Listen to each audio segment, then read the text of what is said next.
మనం హనుమంతుని యొక్క దయ్యని అభయాంజనేయ స్వామి సన్నిధిలో చెప్పుకోవడం మన జీవితాల్ని మనం బాగు చేసుకోవడానికి, ధైర్యంతో జీవించడానికి ఒక ప్రధానమైన సాధనంగా భావిద్దాం.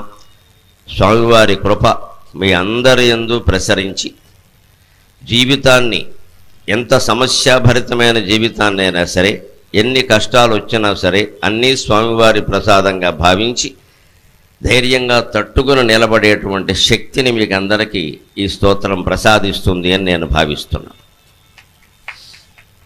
మనోజవం మారుతతుల్యవేగం జితేంద్రియం బుద్ధిమతాం వరిష్టం వాతాత్మజం వానరయోధముఖ్యం శ్రీరామదూతం శిరసా నమామి.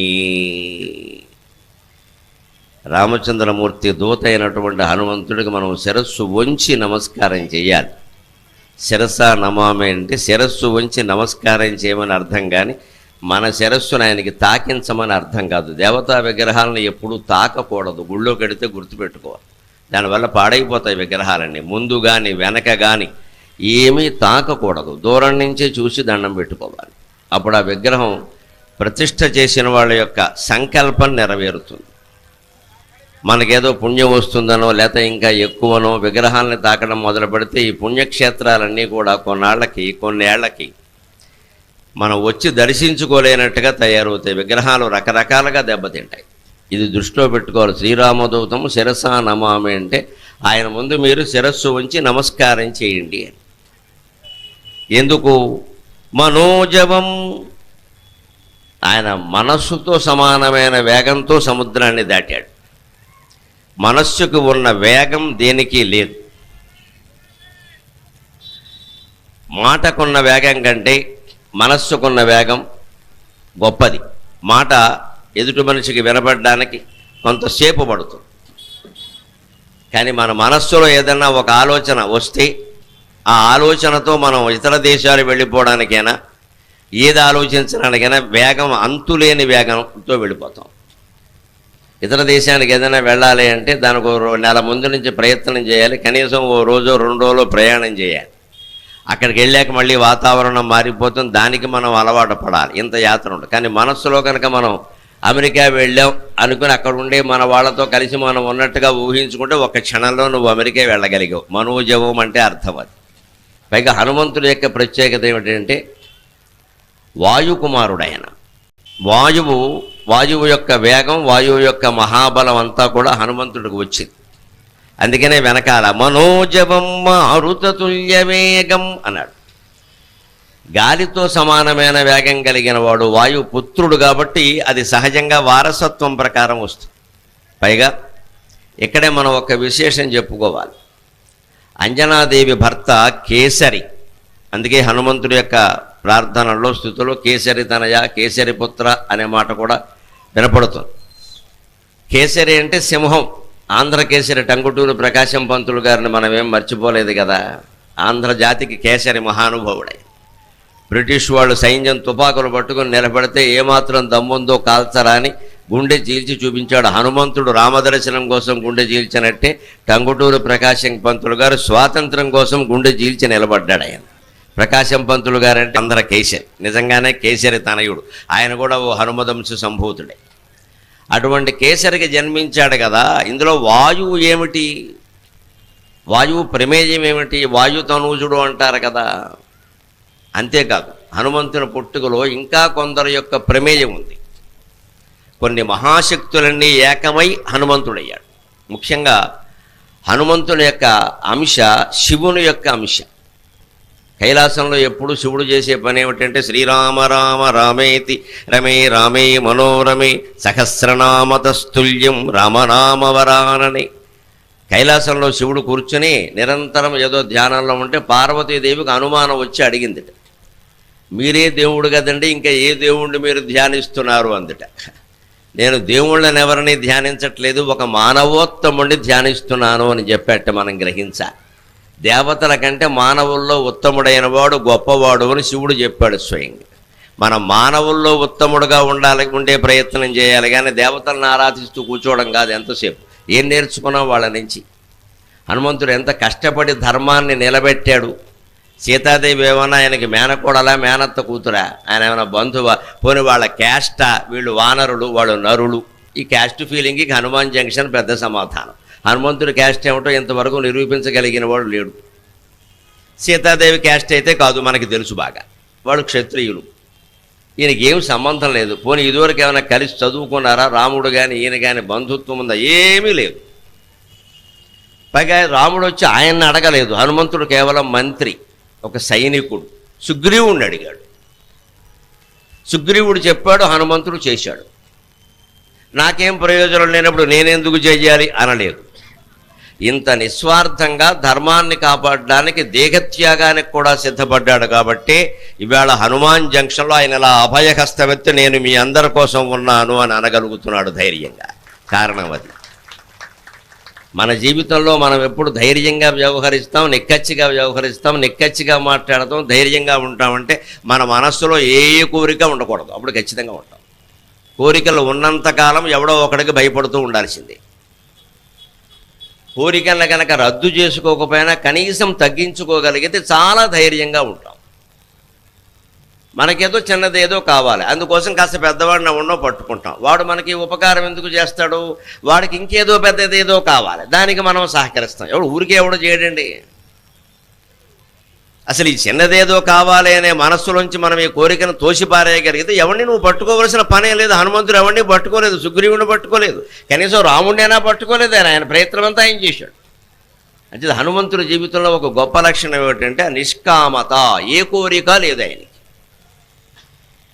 రామాయణ కథలో ఆయన ఎందుకు ప్రధాన పాత్ర అయ్యాడు అంటే తనకేమీ ప్రయోజనం లేకపోయినా ధర్మాన్ని కాపాడేందుకు ప్రయత్నం చేశాడు కాబట్టి.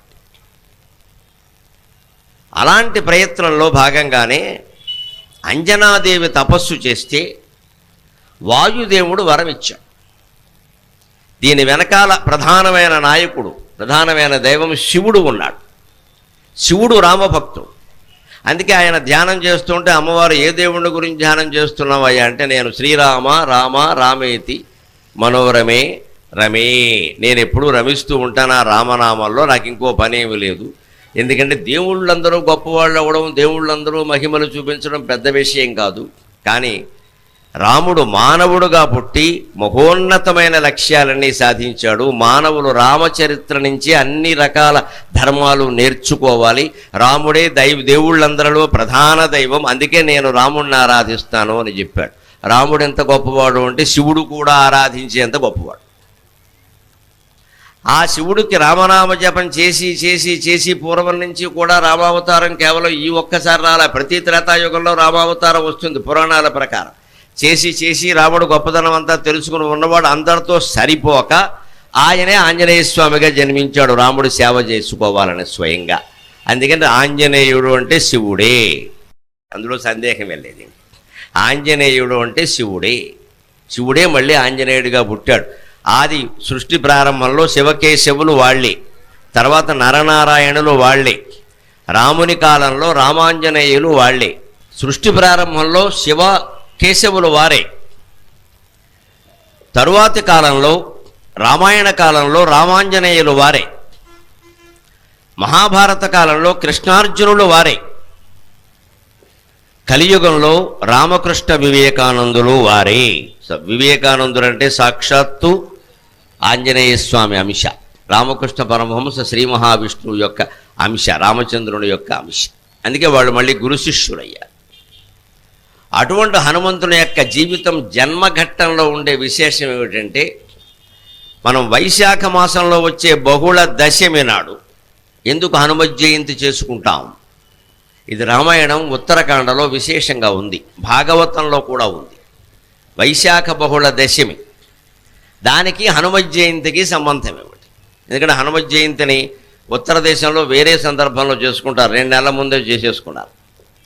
ఇక్కడ దక్షిణాదిలో కూడా కొన్ని ప్రాంతాల్లో ఇంకో నెల ముందు నెల తర్వాత ఉంటాయి. కానీ మన ఆంధ్రదేశంలో జరిగే వైశాఖ బహుళ దశమి నాడే హనుమత్ జయంతి సరైన హనుమత్ జయంతి అనడానికి భాగవతం సాక్షి, రామాయణం ఉత్తరకాండ సాక్షి. నేను ఇప్పుడు ప్రమాణం చూపిస్తా. హనుమంతుడు తల్లి అంజనాదేవి. ఆ అంజనాదేవి పూర్వజన్మలో పుంజిక స్థల అనే పేరు కలిగిన అప్సరస. ఆవిడ పూర్వజన్మ ఒక అప్సరస, ఆవిడ పుంజిక స్థల. ఆ పుంజిక స్థలని రావణాసురుడు మానభంగం చేశాడు. ఆ అవమానాన్ని తట్టుకోలేక ఆవిడ అగ్ని ప్రవేశం చేసింది. చేస్తూ నేను నిన్ను వదలనురా, మళ్ళీ జన్మెత్తేనా నిన్ను సాధిస్తాను అని చెప్పింది ఆవిడ. ఆ పుంజిక స్థలే అంజనాదేవిగా పుట్టింది. ఆ పుంజిక స్థల వైశాఖ మాసానికి పాలకురాలు. అప్సరసలు మన పంచాంగం ప్రకారం ఒక్కొక్క నెలకి ఒక్కొక్క అప్సరస పాలకురాలుగా ఉంటుంది. ప్రతి నెలకి 7 పాలకులు ఉంటారు. సప్త ఋషుల్లాగా 7 పాలకులు ఉంటారు. అందులో ద్వాదశాదిత్యుల్లో ఒకడు ఉంటాడు. 12 నెలలు కదా, 12 నెలల్లో ఒకరు ద్వాదశాదిత్యుల్లో ఒకరు ఉంటాడు.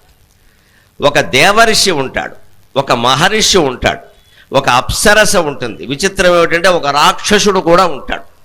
రాక్షసుడు తమో గుణానికి సంకేతం. రాక్షసులు అనగానే అన్ని దుర్మార్గాలే చేస్తారు అనుకోకూడదు. వాళ్ళు మంచి పనులు కూడా చేస్తారు. మంచి పనులు కూడా బాగా తీవ్రంగా చేస్తాడు. ఇంకా మళ్ళీ మామూలుగా ఎవడూ చేయొద్దు. ఇంకా అంటే వినాయక చవితికి లడ్డూ తయారు చేయమంటే ఇంత లడ్డూ తయారు చేసేవాళ్ళు ఉన్నారు, 6000 కేజీలు లడ్డూ తయారు చేసేవాళ్ళు ఉన్నారు. అదే ఓవర్ యాక్షన్ అంటే. ఇప్పుడు లడ్డూ చేయడం తప్పని మనం అనడానికి వీళ్ళు 6000 కేజీలు ఎందుకు అంటే అది అంతే, అంతేనండి అంటాడు. ఇంక మాట్లాడడానికి వీలేదు. ఇంకా అభిమానుల్లో ఒక్కొక్క వీరాభిమానం ఉంటాడు. వచ్చి ఓ దండేస్తాడు మా బోటి గడికి, అయ్యే వరకు తీయడానికి వీలేదంటాడు. నేను చావాలి ఇప్పుడు ఈ దండతోటి. ఆ దండలో పురుగులు ఉంటాయి, నాకు బాగా తెలుసు.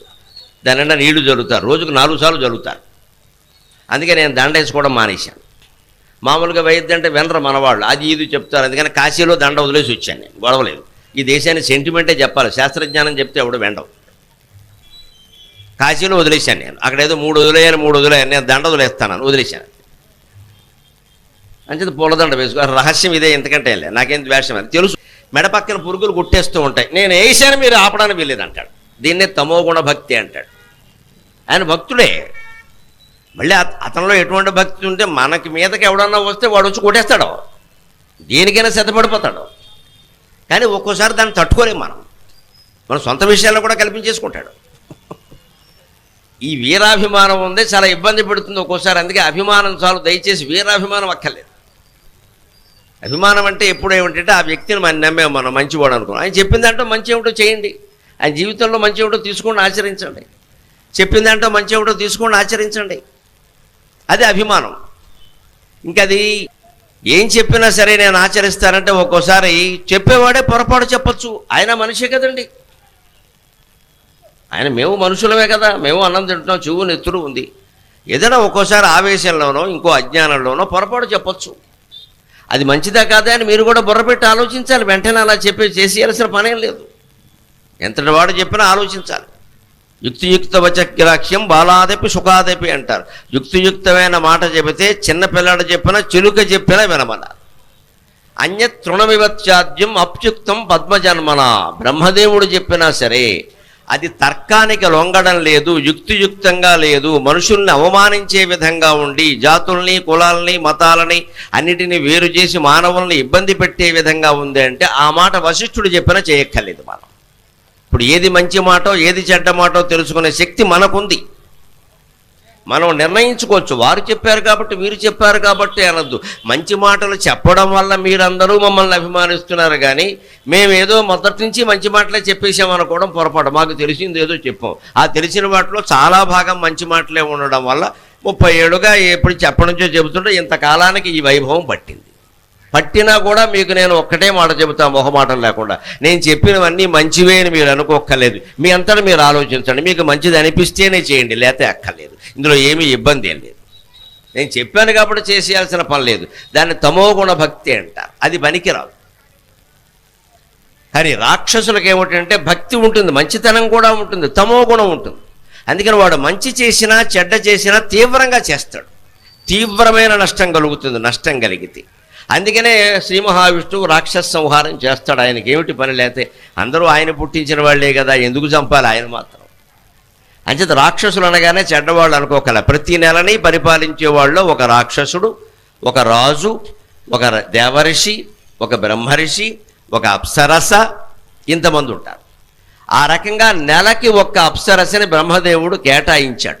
అందులో వైశాఖ మాసానికి పుంజికస్థల అనే అప్సరసని కేటాయించాడు. పుంజికస్థల సామాన్య స్త్రీ కాదు, దిక్పాలకుల్లో భాగంగా ఉండి లోకాన్ని పాలించే శక్తి కలిగిన స్త్రీ. కానీ రావణాసురుడి వల్ల పరాభవానికి గురి కావడంలో ఆవిడ ప్రతిజ్ఞ చేసి అగ్ని ప్రవేశం చేసి చనిపోయి మళ్ళీ ఆవిడే అంజనాదేవిగా పుట్టింది. అందుకే అంజనా కుమారుడైన ఆంజనేయుడే రావణాసురుడి మరణానికి ప్రధాన కారణం అయ్యాడు.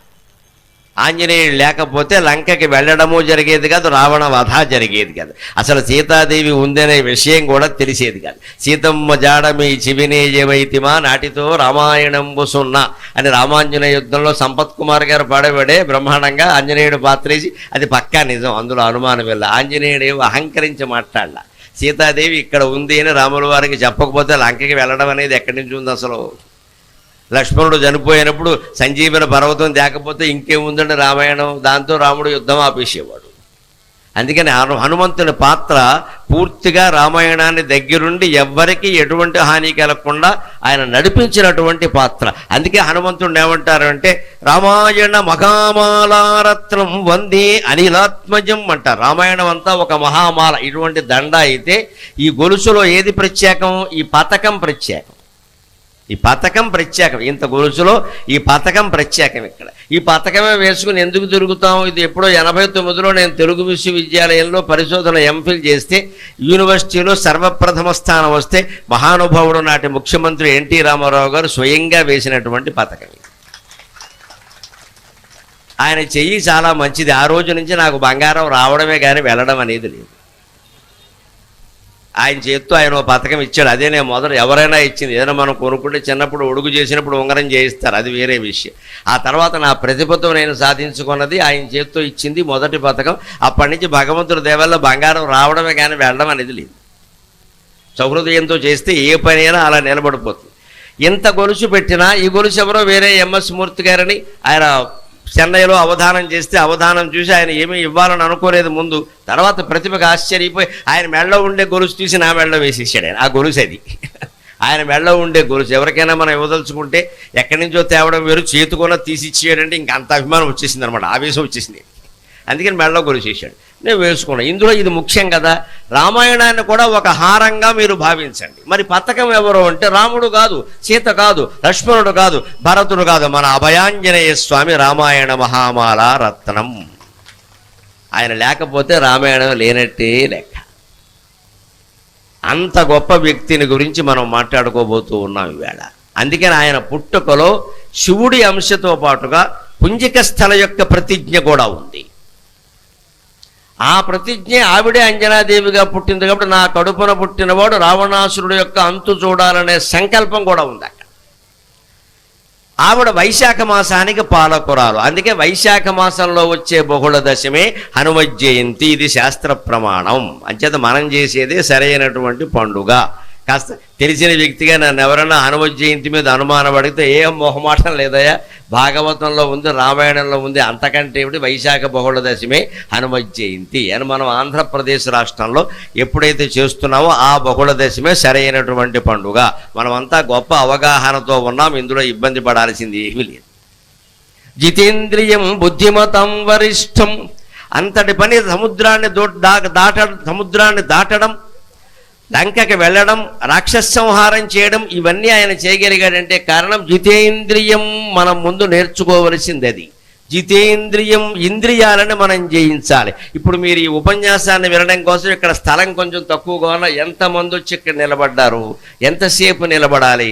నాకంటే ఏదో ఫ్యాన్ పెట్టారు, కాస్త తగులుతుందో సింహాసనం వేశారు, మీకు ఏం వేశారు? ఇక్కడ నిలబడ్డారు. ఇది జితేంద్రియ లక్షణం. ఇది ఉన్నా చాలు, మన ఇంద్రియాల్ని మనం జయిస్తున్నాం. ఆ వెనకాల నిలబడ్డారు, ఒక్క పోసేస్తుంటే కూర్చున్నారు. వీళ్ళందరూ నిలబడడం వల్ల మధ్యలో వాళ్ళకి కూడా గాలి ఆడడం లేదు. అంచేత మొత్తం అందరూ హనుమంతుడి నుంచి జితేంద్రియత్వం తీసుకున్నామనే అర్థమే. చాలు, ఏదైనా ఒక పని కోసం 1 గంట 2 గంటలో యాతన పడగలుగుతున్నాం, చెమట భరించగలుగుతున్నాం, ఒక్కపోత భరించగలుగుతున్నాం అంటే ఇంద్రియాలను మనం జయించినట్టే లెక్క. మన సొంత జీవితంలో కూడా సమస్యల్ని ఇలాగే జయించాలి. మన సొంత జీవితంలో కూడా సమస్యలు వచ్చినప్పుడు బెదిరిపోకుండా ఇలాగే చేయించాలి. మనం కంగారు పడిపోకూడదు, ఇంట్లో వాళ్ళని కంగారు పెట్టకూడదు, నిలబడాలి, గట్టిగా నిలబడాలి. ఏమిటవుతుంది? ఎవరిని 4 రోజులు ఆగితే అదే పోతుంది. ఆయన నిలబడాలి కానీ ఇంకా అక్కడికి మొక్కేసి ఇక్కడికి మొక్కేసి కాళ్ళతో నడిచేసి మోకాళ్ళతో నడిచేసి ఆపదలు కొని తెచ్చుకోకూడదు. దేవుళ్ళు ఎవరు మన కష్టాలు తీర్చడానికి సిద్ధంగా ఏం లేరు ఇక్కడ, మనమే తీర్చుకోవాలి. పైగా మనకు కష్టం వచ్చినప్పుడే దేవుడు కనపడతాడు. సుఖంగా ఉన్నప్పుడు ఎప్పుడైనా నేను మోకాళ్ళతో తిరుపతి వస్తానని మొక్కేవా? లేదు, ఇక్కడ కూర్చున్నావు. ఇక్కడ కష్టం వచ్చేసరికి మాత్రం పైగా వాళ్ళు మొక్కరు, మా ఆయన వస్తాడు మోకాలతో అంటాడు, వాళ్ళు చచ్చిపోతారు. ఇక్కడ తేలిక అనే మొక్క నువ్వు పో అంటారు, వీడు పని అయిపోయినట్టే. అక్కడ తాళి కట్టిన పాపానికి మా ఆయన వస్తాడు మోకాళ్ళ మీద నడిచి అయిపోయింది, వీడు చావాలి. ఇక్కడ ఇంట్లో పిల్లల కోసమే ముఖ్యంగా అంటారు మళ్ళీ. ఇక్కడ ఏదైతే వాడు అనుమతి లేకుండా ఎలా మొక్కుతారంటే వాడు చచ్చిపోవడం అంజేయంగా, వాడికి అసలు ముందా నమ్మకం ఉందో లేదో. అందుకని ఏదొచ్చినా సరే మొక్కేయడం కంగారు పడిపోవడం కాదు, హనుమంతుడిలాగా ఆలోచించాలి. నిజమే, ఇది ఎవరి వల్ల సమస్య, ఎందుకు వస్తుంది ఈ సమస్య, దాన్ని కాస్త వాళ్ళతో ఆలోచన చేద్దాం. మనం ఏమైనా పరిష్కారం అవుతుందేమో అలా ప్రయత్నం చేస్తే, కాస్త సాహసం చేయగలిగితే ప్రతి సమస్య పరిష్కారం అవుతుంది. దానికి చివరిలో బుద్ధిమతం వరిష్టం అన్నాడు. బుద్ధిమంతులందరిలోకి శ్రేష్ఠుడు అన్నాడు. బుద్ధి ఉపయోగించేవాడే బుద్ధిమంతుడు, బుద్ధి ఉపయోగించేవాడే బుద్ధిమంతుడు. అంటే బుద్ధి అంటే దేనికి ఉపయోగిస్తాం మనం? మనస్సులో సంకల్పాలు కలుగుతూ ఉంటాయి. సంకల్పాత్మకం మనః, నిశ్చయాత్మిక బుద్ధికి. మన మనస్సులో చేద్దామా వద్దా, తిందామా వద్దా, వెళదామా వద్దా, విందామా వద్దా అని మనస్సు ఆలోచిస్తూ ఉంటుంది. అప్పుడు దాని పేరు మనస్సు, అప్పుడు దాని పేరు మనస్సు. తర్వాత ఏదో ఒక నిర్ణయానికి వస్తుంది, అప్పుడు దాని పేరు బుద్ధి. అంటే నిశ్చయాత్మకమైంది బుద్ధి. ఆ నిశ్చయమైనటువంటి నిర్ణయానికి రాగలగాలి మనం. బుద్ధిమతాం వరిష్టం అన్నారు. అటువంటి బుద్ధిమంతుల్లో శ్రేష్ఠుడైన వాడు హనుమంతుడు.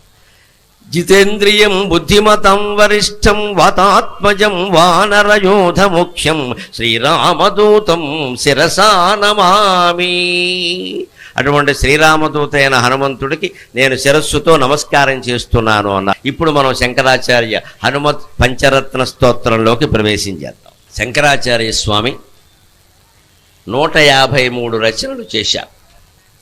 అందులో 72 స్తోత్రాలు ఉన్నాయి, 57 ప్రకరణ గ్రంథాలు ఉన్నాయి, 24 భాష్యాలు ఉన్నాయి.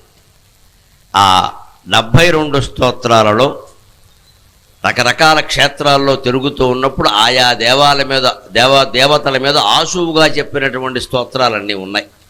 ఆయన ఒక హనుమత్ క్షేత్రాన్ని దర్శించినప్పుడు ఆశువుగా చెప్పిన స్తోత్రమే ఈ హనుమత్ పంచరత్న స్తోత్రం. దాంట్లో ఆయన హనుమంతుడి జీవితంలో ఉండే విశేషాలు, సాహసం అన్నీ కూడా చెప్పారు.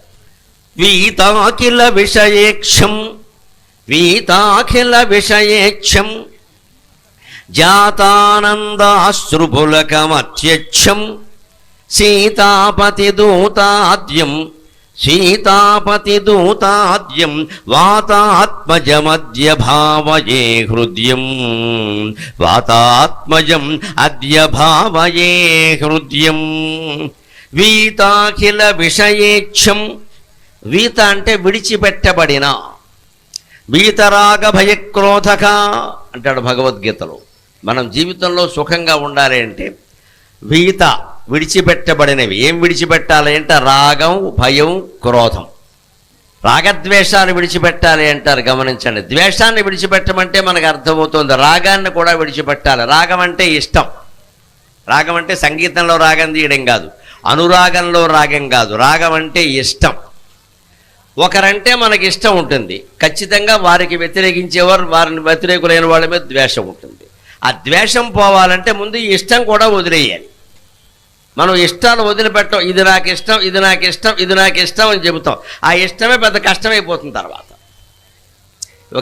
ఒకటి ఇష్టం అనగానే ఇంకొకటి ద్వేషం అవుతుంది ఖచ్చితంగా. నాకేమి ఇష్టం లేదండి, ప్రత్యేకించి ఏది ధర్మమో అదే చేస్తాను, ధర్మాన్నే నేను ఇష్టపడతాను అంటే ఎప్పుడు మనం సుఖంగానే ఉంటాం. హనుమంతుడికి ప్రత్యేకించిన ఇష్టాలు లేవు. ఆయన ఈ పళ్ళే తింటాను, ఈ నైవేద్యమే పెట్టాలి, ఈ రకంగానే చెయ్యాలి, ఈ రకంగానే బతుకుతా ఆయన అనుకోలేదు. ఆయనకి తమలపాకులతో పూజ చేస్తున్నాం మనం. వచ్చిన వాళ్ళందరూ చేత తమలపాకులు పెట్టిస్తారు కదా. నిజానికి తమలపాకులు ఆయనకి ఎందుకు ఇష్టం అయ్యాయి తెలుసా? ఆశ్చర్యంగా ఉంటుంది అసలు విషయం వింటే. మనం ఏదో అజ్ఞానంలో పడి అన్ని అలా చేస్తూ ఉంటాం. ఆయనకి సింధూరం ఇష్టం కావడానికి, తమలపాకులు ఇష్టం కావడానికి ప్రత్యేకమైన కారణం ఉంది. ఆ ఇష్టాన్ని గమనించి మనం కూడా అలా ఉండాలి. తమలపాకులు ఎందుకు ఇష్టమయ్యాయి? సీతాదేవిని చూసి అక్కడ లంక నుంచి వచ్చి వానరుల దగ్గరికి ప్రవేశించాక దృష్టా సీత అని ఒక మాట అన్నాడు ఆయన. వానరులంతా యా అని ఆనందంగా గంతేశారు. సీతను చూశాను అన్నాడు. అంతే కదా, ముందు చెప్పాల్సిన మాట చూశా అన్నాడు. ఇక చూశానంటే సీతనే కదా. రాముడి మీద బెంగతో ఉందా లేదా ఇవన్నీ వేరే విషయాలు. ముందు చూశా అన్నాడు చాలు. సంతోషించాడు. తర్వాత వచ్చాడు, విషయాలు చెప్పాడు. వెంటనే వాళ్ళందరికీ వానరులు కనిపించింది. అక్కడ ఉన్న ప్రదేశంలోనే ఆయనకి ఏదైనా సన్మానం చేద్దామనిపించింది. ఆ వనం పేరు మధువనం. అక్కడ అన్ని పుష్పాలు మధువు స్రవిస్తాయి. మధువు అనగానే మనం వేరే లోకంలోకి వెళ్ళిపోకండి, ఆ మధువు కాదు, పుష్పాల నుంచి స్రవించేది. అది సేవిస్తే నిజానికి ఆరోగ్యానికి మంచిది. అటువంటి మధువునే సేవించేవారు. అది కూడా మళ్ళీ ఎక్కువ సేవిస్తే అంతే, అనుమానం ఏం లేదు అందులో. ఆ పుష్పాల నుంచి స్రవించిన మధువు ఎక్కువగా ఉండడం వల్ల ఆ మధువనం అన్నారు. ఆ మధువనంలోనే హనుమంతుడిని కూర్చోబెట్టి ఏదైనా చేద్దామండి అన్నారు. అక్కడ ఏమున్నాయి? చెట్లు ఉన్నాయి, చెట్ల కళ్ళకున్న తీగలు ఉన్నాయి, తీగలకి పూసిన పువ్వులు ఉన్నాయి, ఆకులు ఉన్నాయి. అక్కడ తమలపాకు తీగలు ఎక్కువగా ఉన్నాయి. అందుకని ఏమీ దొరక్క ఆ తమలపాకులన్నీ పట్టుకొచ్చి హనుమంతుడు నెత్తి మీద వేసి పైనుంచి కిందికి వేసి ఒక 1000 ఆకులేసి మా దగ్గర ఏమీ లేదయ్యా ఇవే ఉన్నాయి, దీంతో సన్మానం చేస్తున్నాడు, చెయ్యండి పోనేమో, దాంట్లో తప్పేముంది, తమలపాకులు అయితే నష్టం ఏమన్నా అని అంగీకరించాడు. అందుకని ఒక ఉపకారం చేసిన మనిషికి మనకి తమలపాకుతో సన్మానం చేసినట్టుగానే జాతికి మొత్తం ఉపకారం చేసిన మహానుభావుడికి మనం తమలపాకులతో ఆరాధన చేస్తున్నాం. అది దృష్టిలో పెట్టుకోవాలి. ఊరికే మోదలు పట్టుకొచ్చి 1,00,000 తమలపాకుల పూజ, 1,000,000 తమలపాకుల పూజ అని ఓవర్ యాక్షన్లు చేయకండి. ఎవరికైనా జీవితంలో ఉపకారం చేయండి. తమలపాకుల పూజ చేసేపోదు. ఎవడాస్తో కొట్టేస్తాం, స్థలం అంతా ఆక్రమిస్తాం. ఆక్రమించిన అవకాశం ఇచ్చినందుకు స్వామివారికి 1,000,000 తమలపాకులు ఇస్తాం. నమశివాయ. ముందు ఈ బుద్ధి మారాలి. బలహీనుడు ఎవడన్నా ఉంటే, బలహీన వర్గాలు ఎవరన్నా ఉంటే మనకి లోకు, వాళ్ళ ఇల్లు ఆక్రమిస్తాం, వాళ్ళ స్థలం ఆక్రమిస్తాం, వాడిని ఏడిపిల్చుకు తింటాం, వాడు ఓటు మనమే వేసేస్తాం రానివ్వకుండా. ఇంకా వితంతువులు ఉంటే మరీ లోకువా, ఆవిడ పాపం బయటికి రాలేదు, కొడుకులు ఎవరు సహకరించరు, ఆస్తి ఉంటే గుటకాయ యస్వాహ అని లాగేస్తాడు. మళ్ళీ ఆంజనేయ స్వామి గుడి కట్టిస్తాడు, శుభ్రంగా తమలపాకులు వేస్తాడు. ఆంజనేయ స్వామికి అందుకోసం వేయలేదు తమలపాకులు. దిక్కు దివాణం లేకుండా లంకలో పడి ఏడుస్తూ ఉంటే సీతాదేవి జాడ తెలుసుకుని వచ్చి రాముడికి వచ్చి చెప్పాడు. దానికి సంతోషంగా వాళ్ళకి అక్కడ ఇంకేమీ లేదు, తమలపాకుల తోటలే ఎక్కువ ఉన్నాయి కాబట్టి, తుని తమలపాకుల తోటలాగా పొడుగు తమలపాకులు అన్నీ ఉన్నాయి కాబట్టి తమలపాకులతో ఆయనకి పూజ చేశారు. అప్పటి నుంచి హనుమంతుడికి తమలపాకుల పూజ అనేది ఒక ఆచారంగా వచ్చింది. ఇంకా చెప్పాలంటే సింధూరం ఆయనకి ఎందుకు ఇష్టమో తెలుసా? ఆశ్చర్యపోతారు వింటే. రామాయణంలో యుద్ధకాండలో ఉంటుంది ఆ సన్నివేశం.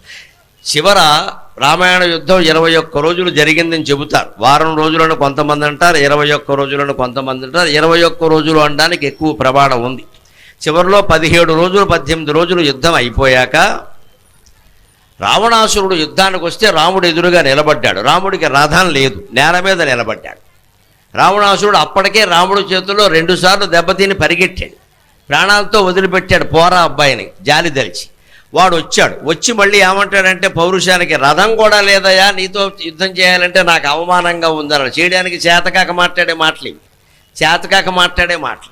అందుకని రథం కూడా లేదయ్యా, నేల మీద నిలబడ్డావు, నేనేమో రాజుని, బంగారపు రథం మీద వచ్చాను మరి నేను రథం మీద ఉన్నవాడిని రథం లేని వాడితో ఏమి యుద్ధం చేయమంటావు అని రాముడిని ఆక్షేపిస్తే, రాముడు కూడా సరే ఏమి సమాధానం చెప్పాలా అని ఆలోచిస్తూ ఉంటే హనుమంతుడు వచ్చి వెంటనే, ప్రభు మిమ్మల్ని ఒక్క మాట అంటే నేను సహించలేని, రథం లేకపోవడం ఏమిటి, హనుమంతుడు అనే రథం మీకోసం సిద్ధంగా ఉంది, అధిరోహించండి అన్నాడు. అది హనుమంతుడు. అప్పటి నుంచి మనకి వెంకటేశ్వర స్వామికి చేసే సేవలో కూడా బ్రహ్మోత్సవాల్లో వాహనాల్లో హనుమద్వాహనం కూడా ఒక వాహనం అయింది. రామాలయాల్లో అయితే ప్రధానంగా చేస్తారు, హనుమద్వాహనమే ఉండాలి, ఇంకేం ఉండదు. వెంకటేశ్వర స్వామిలో అన్నీ ఉంటాయి. అందుకని హనుమంతుడిని వాహనంగా చేసుకుని హనుమంతుడి భుజాల మీద ఎక్కి కూర్చున్నాడు రాముడు. అప్పుడు హనుమంతుడు ఇలా రాముడిని పట్టుకుని వేయండి బాణాలన్నాడు. అప్పుడు రావణాసురుడికి ఏం చేయాలో తెలియక, రాముడిని జయించే సామర్థ్యం లేక, రాముడి మీద వేసిన ప్రతి బాణము తిరిగి వచ్చేస్తూ ఉంటే, మధ్యలో విరిగి పడిపోతూ ఉంటే ఏం చేయాలో తెలియక హనుమంతుడి మీద వేశాడు బాణాలు. ఎందుకంటే ఈయనేమి యుద్ధం చేయట్లేదుగా, రాముడు పట్టుకుని ఉన్నాడు, నిరాయుధుడుగా ఉన్నాడు. ఒక రకంగా చెప్పాలంటే నిరాయుధుడుగా ఉన్న హనుమంతుడి మీద బాణాలు వేస్తే హనుమంతుడికి ఎంత సహనం, ఎంత శక్తి అంటే ఒళ్ళంతా నెత్తురు కారిపోతున్నా సరే అలాగే భరించాడు తప్ప రాముడిని కిందకి దించలేదు. అది హనుమంతుడంటే. ఆ నెత్తురు రంగే ఈ సింధూర వర్ణం. అందుకని సింధూర వర్ణం అంటే నాకు బాగా ఇష్టం అన్నాడు. ఇప్పుడు మన సింధూర హనుమంతుడికి మెత్తేసి మన ఒంటి నిండా మెత్తేసుకోవడం కాదు, దేశం కోసం ధర్మం కోసం నెత్తురు గార్చడానికి నువ్వు సిద్ధంగా ఉన్నావా, అప్పుడు నువ్వు హనుమంతుడు భక్తి కింద లెక్క, నువ్వు హనుమద్ భక్తుడి కింద లెక్క. ఎన్ని అరాచకాలు జరుగుతున్నాయి, ఎన్ని అత్యాచారాలు జరుగుతున్నాయి, ఎన్ని ఘోరాలు జరుగుతున్నాయి, ఎన్ని నేరాలు జరుగుతున్నాయి, ఎన్ని పత్రికల్లో చదువుతున్నాయి. ఒక్కడు నోరు మీద పడండి. ఎవడు 2000 వాడికి ఇచ్చేస్తే ఓటేసాడు వెనక్కి ఖాయం. నమశివాయ నమశివాయ. మనకి ఎవరికి ఓటేసేందుకు డబ్బులు ఇచ్చుకోవడానికి మనకి సిగ్గు లేదా? హనుమత్ జయంతి ఉత్సవాలు చేస్తావా? నన్ను మన్నింతురుగాక, నాకు నిక్కచ్చిగా మాట్లాడటమే అలవాటు, మళ్ళీ పిలవకపోయినా ఇబ్బంది లేదు, నాకేం సమస్య లేదు. నేను హనుమంతుడిని చదువుకుంటూ ఇంట్లో కూర్చుంటా. ఎన్నికలు ఎప్పుడు వచ్చినా సరే డబ్బు ఇచ్చేందుకు ఎవడన్నా వస్తే వాడి నోటు వాడి మొహం మీద కొట్టండి. హనుమాన్ జంక్షన్లో నేను కోరేదేదే, నేను కోరేదేదే, నేను కోరేదేదే. మా ఇష్టం వచ్చిన వాడికి ఓటేస్తాను, నువ్వెవడువరా మాకు డబ్బులు ఇవ్వడానికి అడగండి మొహం మీద. వీళ్ళు మనం అందరం అమ్ముడు పోబట్టే రకరకాల అన్యాయాలన్నీ జరుగుతున్నాయి, ఘోరాలన్నీ జరుగుతున్నాయి. ఎవడు మాట్లాడడానికి కూడా ఎవడికి 3000 ఇచ్చుకున్నా ఏం మాట్లాడతారు? అయిపోయింది, మనం అమ్మేశాం, మన జీవితాన్ని అమ్మేశాం. అందరం పురాణాలు వింటాం, అందరం రామాయణం వింటాం, అందరం భారతం వింటాం, జీవితంలో ఏ ధర్మాన్ని పాటించాం. ఇంకా వినడానికి ఇలా నుంచుని కాదండి, అవకాశం ఇస్తే నా నెత్తిమి కూడా కూర్చుంటారు ఇక్కడ. ఒక్క ముక్క పాటించండి. ఓటేసేందుకు లంచం తీసుకోకుండా ఉంటే నేను 2 గంటలు ప్రసంగం కోసం కార్చిన చెమట సార్థకమైనట్టే లెక్క, సార్థకమైనట్టే లెక్క. మీ ఇష్టం వచ్చిన వాడికి వేసుకోండి, నేనేం ఆ విషయాలు చెప్పను. ఇక్కడ డబ్బు తీసుకోవడానికి వీల్లేదు. మొత్తం వ్యాపించిపోయిన జబ్బు ఇది ప్రతి ఎన్నికల్లో. మరి హనుమంతుడు ఏ డబ్బు తీసుకోలేదే, కనీసం సీతాదేవిని చూసి ఇచ్చినందుకు రాముడు టీఏడిఏలు కూడా ఇవ్వలేదు, 2 ఇడ్లీ కూడా పెట్టలేదు ఆయనకి. పోనీ రాముడు రాజయ్యాక ఓ మంత్రి పదవైనా ఇవ్వలేదు, ఏమీ లేదు. తిరిగి కిష్కిందకి వెళ్ళిపోయాడు సుగ్రీవుడి దగ్గర, అదే మంత్రి అదే జీతం. ఆయన రాముడికి మంత్రి గారు, సుగ్రీవుడికి మంత్రి, వెళ్ళిపోయాడు వెంటనే. రాముడు పరిపాలన చేస్తుంటే ఇక్కడ కూర్చోలేదు, నేనంత గొప్పవాడిని అంటూ కూర్చోలేదు, వెంటనే వెళ్ళిపోయాడు. అంటే అవసరమైనప్పుడు దేశం కోసం ధర్మం కోసం త్యాగం చేశాడు. ఆ త్యాగం ఫలించిన వెంటనే మళ్ళీ రామాయణంలో మళ్ళీ కనపడకుండా వెళ్ళిపోయాడు. అది హనుమంతుడు, అది హనుమంతుడు, అది హనుమంతుడు. జీవితంలో మనం దేశం కోసం ధర్మం కోసం త్యాగం చెయ్యాలి.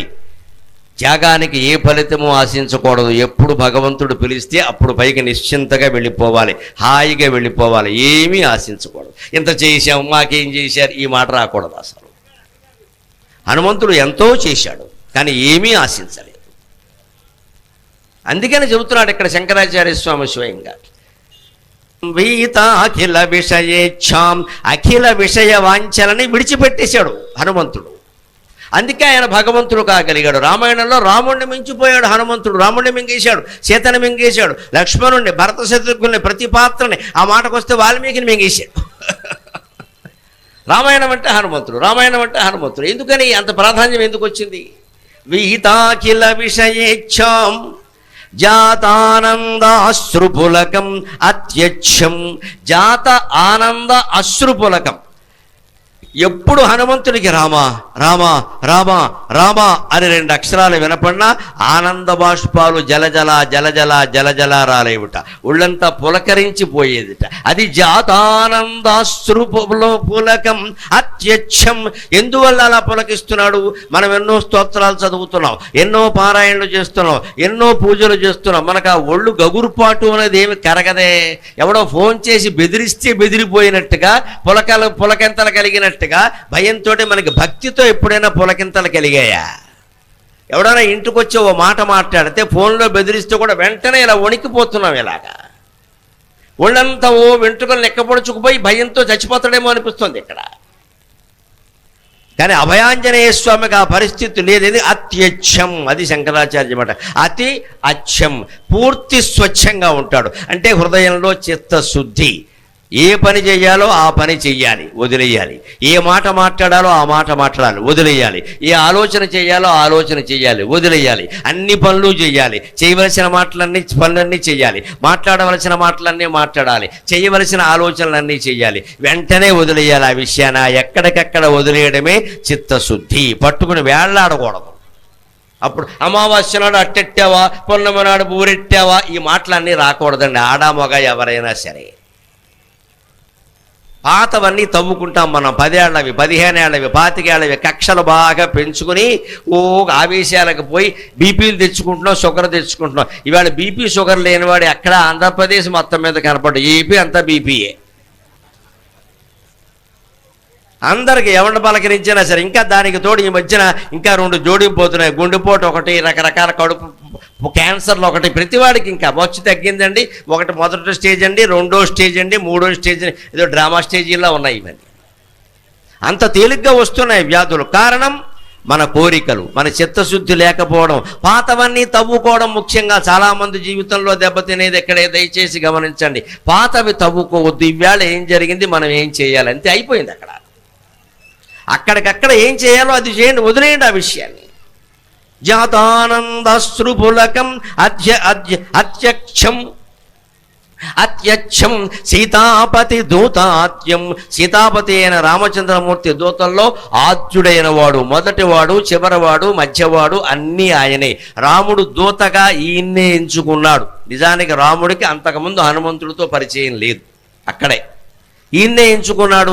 ఈయన్నే ఎంచుకున్నాడు అనడానికి ఉదాహరణ ఏమిటో తెలుసా? ఉంగరం తీసి ఆయనకే ఇచ్చాడు. సుగ్రీవుడు 10 కోట్ల మంది వానరుల్ని పిలిపించాడు. 10 కోట్ల మంది వానరుల్ని పిలిపించాడు. 10 కోట్ల మంది. పోనీ కోట్లు మనం నమ్మకపోతే లక్షలేనా అనుకుందాం, కనీసం 10 లక్షల మందిని. అందులో ఏదో 2 లక్షల మందిని ఉత్తరానికి, 2 లక్షల మందిని తూర్పుకి, 2 లక్షల మందిని దక్షిణానికి ఇలా పంపించాడు. ఇంతమందిని ఇన్ని చోట్లకు పంపినప్పుడు అందరికీ తలో ఉంగరం ఇవ్వచ్చు కదా.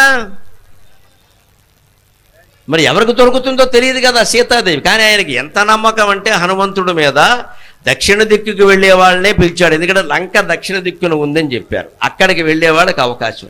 అక్కడికి వెళ్ళేవాళ్ళు సీతాదేవిని చూడగలిగిన, సముద్రాన్ని దాటగలిగిన, అవసరమైతే రాక్షస సంహారం చేయగలిగిన సమర్థుడు ఎవరు అని రాముడు ఆలోచించి, ఆయన చూపు ఎందుకో హనుమంతుడి మీద పడింది. అదే జన్మాంతర సంస్కారం అంటే. రామాంజనేయులే పూర్వజన్మలో నరనారాయణులు, వాళ్లే అంతకుముందు జన్మలో శివుడు, కేశవుడు. ఆ అనుబంధం దృష్ట్యా ఇతను ఒక్కడే చేయగలడు అనుకున్నాడు. హనుమాన్ నిన్ను నమ్మి ఉంగరం ఇస్తున్నానయ్యా అని ఉంగరం ఇచ్చాడు. అంచేత సీతాపతి దూతాద్యం, రాముడు ఎంచుకుని ఇచ్చాడు ఉంగరాన్ని, మరొకటికి ఇవ్వలేదు కదా. ఆయన నమ్మకాన్ని వమ్ము చేయకుండా ఈయన ఖచ్చితంగా దాన్ని కాపాడాడు. ఆయనే వెళ్ళాడు, ఆయనే చూశాడు, మిగిలిన వాళ్ళందరూ అక్కడే ఉండిపోయారు. అందుకని సీతాపతి దూతాద్యం వాతాత్మజం అద్య భావయే హృదయం. మనోహరమైన మూర్తి ఆకారం కలిగినటువంటి హనుమంతుణ్ణి, వాతాత్మజం వాయుదేవుని కుమారుడైన హనుమంతుణ్ణి నేను భావయే హృదయం, నా హృదయంతో భావన చేస్తున్నాను అన్నాడు. మనం గమనించాలి. ఇప్పుడు 2వ శ్లోకం చూద్దాం. తరుణారుణ ముఖ కమలం కరుణారసపూరపూరితాపాంగం సంజీవనమాశాశే మంజుల మహిమానమంజనాసూనుం. తరుణారుణ ముఖ కమలం కరుణారసపూరపూరితాపాంగం సంజీవనమాశాసే మంజుల మహిమానమంజనాసూనుం. తరుణారుణ ముఖ కమలం. వానరుల్లో కూడా ఆయన పండుకోతి జాతికి చెందినవాడు. కొండముచ్చులు వేరు, పండుకోతులు వేరు, రకరకాల కోతులు ఉన్నాయి వానరులు. అందులో కనీసం 25-30 రకాల జాతులు ఉన్నాయి. అందులో ఈయన పండుకోతి జాతికి చెందినవాడు. పండుకోతి ముఖం ఎర్రగా ఉంటుంది, కొండముచ్చు ముఖం నల్లగా ఉంటుంది.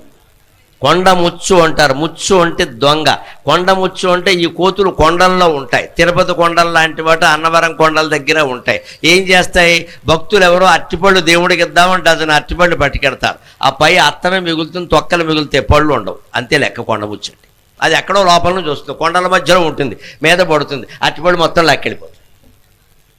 అందుకని దాన్ని కొండముచ్చు అని తెలుగు వాళ్ళే పెట్టారు ఆ పేరు. కొండల్లో ఉండే దొంగ, అది నల్లగా ఉంటుంది. హనుమంతుడు ఆ జాతికి చెందినవాడు కాదు. పండుకోతి ఎటువంటిదంటే జాతుల్లో కూడా మంచి వీరరసానికి ప్రతీక అయిన కోతి. మనకి ఎప్పుడైనా ఎదురైనప్పుడు కూడా చూడండి, కొండముచ్చులో ఇంకో కోతులో ఎదురైతే కర్ర పెట్టి బెదిరిస్తే పోతాయి. పండుకోతులు అంత తేలిగ్గా బాగుండవు, మన్న బెదిరిస్తాయి. అంచేది ఆయన పుట్టడం కూడా కోతుల్లో కూడా వానరుల్లో పుట్టిన శ్రేష్టమైన జాతిలో పుట్టాడు. అందుకని ఆయన ముఖం ఎర్రగా ఉంటుంది. తరుణారుణ ముఖ కమలం. కమలం తామరపు అప్పుడే విచ్చుకుంటే, ఎర్ర తామరపు ఉదయాన్నే 5:30 ప్రాంతంలో విచ్చుకుంటే అప్పుడు కనుక దాని లేత ఎరుపు రంగులో ఉండగా మనం చూడగలిగితే సరిగ్గా అదే అలాగే ఉంటుంది హనుమంతుని యొక్క ముఖం అన్నారు. తరుణారుణముఖ కమలం కరుణారసపూరపూరితాపాంగం సంజీవనమాశాసే సంజీవనమాశాసే ఆశాసే మంజుల మహిమానమంజనాసూనం. ఎర్రదామర పువ్వులా ప్రకాశించే ముఖం కలిగిన వాడు, అతి కాంతివంతమైన ముఖం, కరుణారసపూర పూరితాపాంగం. అపాంగం అంటే కంటి కొస, కటాక్షం అంటాం దాన్ని మనం. కటాక్షం అంటే దయ. ఆయన కంటి కొసల నిండా కరుణారసం పొంగి ప్రవహిస్తూ ఉంటుంది. ఎందుకంటే భక్తుల్ని కాపాడడానికి. అంతకంటే ఇక్కడ ఈ జంక్షన్లో ఏ రకంగా ఆయన నిలబడ్డాడు, ఇటువంటి విగ్రహాన్ని మీరు ప్రపంచం మొత్తం మీద మరే ఆలయంలో చూడరండి, ప్రపంచం మొత్తం మీద చూడరు. నేను ఇక్కడికి రావడంలో ఓ చిన్ననాటి జ్ఞాపకం, అప్పుడు చేసిన సాహసం నాకు ఈ ఫలితాన్ని ఇచ్చింది అనే ఆనందంలో వచ్చా. ఎందుకంటే ఓ 30 ఏళ్ల క్రితం అనుకుంటాను, ఇంకా 40 ఏళ్ల క్రితం ఇక్కడ షణ్ముఖ ఆంజనేయరాజు గారి కృష్ణరాయవారం డ్రామా జరిగితే తాడేపల్లిగూడ దగ్గర బోడపాడు గ్రామం నుంచి సైకిల్ మీద గూడెం వచ్చి అక్కడి నుంచి బస్సు ఎక్కి వచ్చి ఇక్కడ మొత్తం కొన్ని వేల మంది జనులు నా చెప్పులు నేనే కింద పెట్టుకుని డ్రామా చూసిన వాళ్ళు నేను ఒకడిని. అంత ఇష్టం నాకు పౌరాణిక నాటకాలంటే. రామాంజనేయ యుద్ధం జరిగితే సంపత్ కుమార్ పద్యాల కోసం అంత దూరం నుంచి వచ్చేవాను. లక్ష్మణ్ అంటారే, సంపత్ కుమార్ బ్రహ్మాండంగా వేస్తాడు. సినిమాల్లో ఆయన ఆద్య జనార్దన స్వామిని నాటకాల్లో ఆయన నాటకం చూడడానికి ఇంత దూరం వచ్చాను. ఆ హనుమాన్ జంక్షన్కి మళ్ళీ పిలిచారు అంటే ఒకప్పుడు మనం చెప్పులు కింద పెట్టుకుని చూసిన చోటికి మనం ఇప్పుడు ప్రవచనకర్తగా గౌరవం అందుకుందుకు పెడుతున్నాం. భగవంతుడు కల్పించిన అవకాశం అనుకుని వచ్చాను.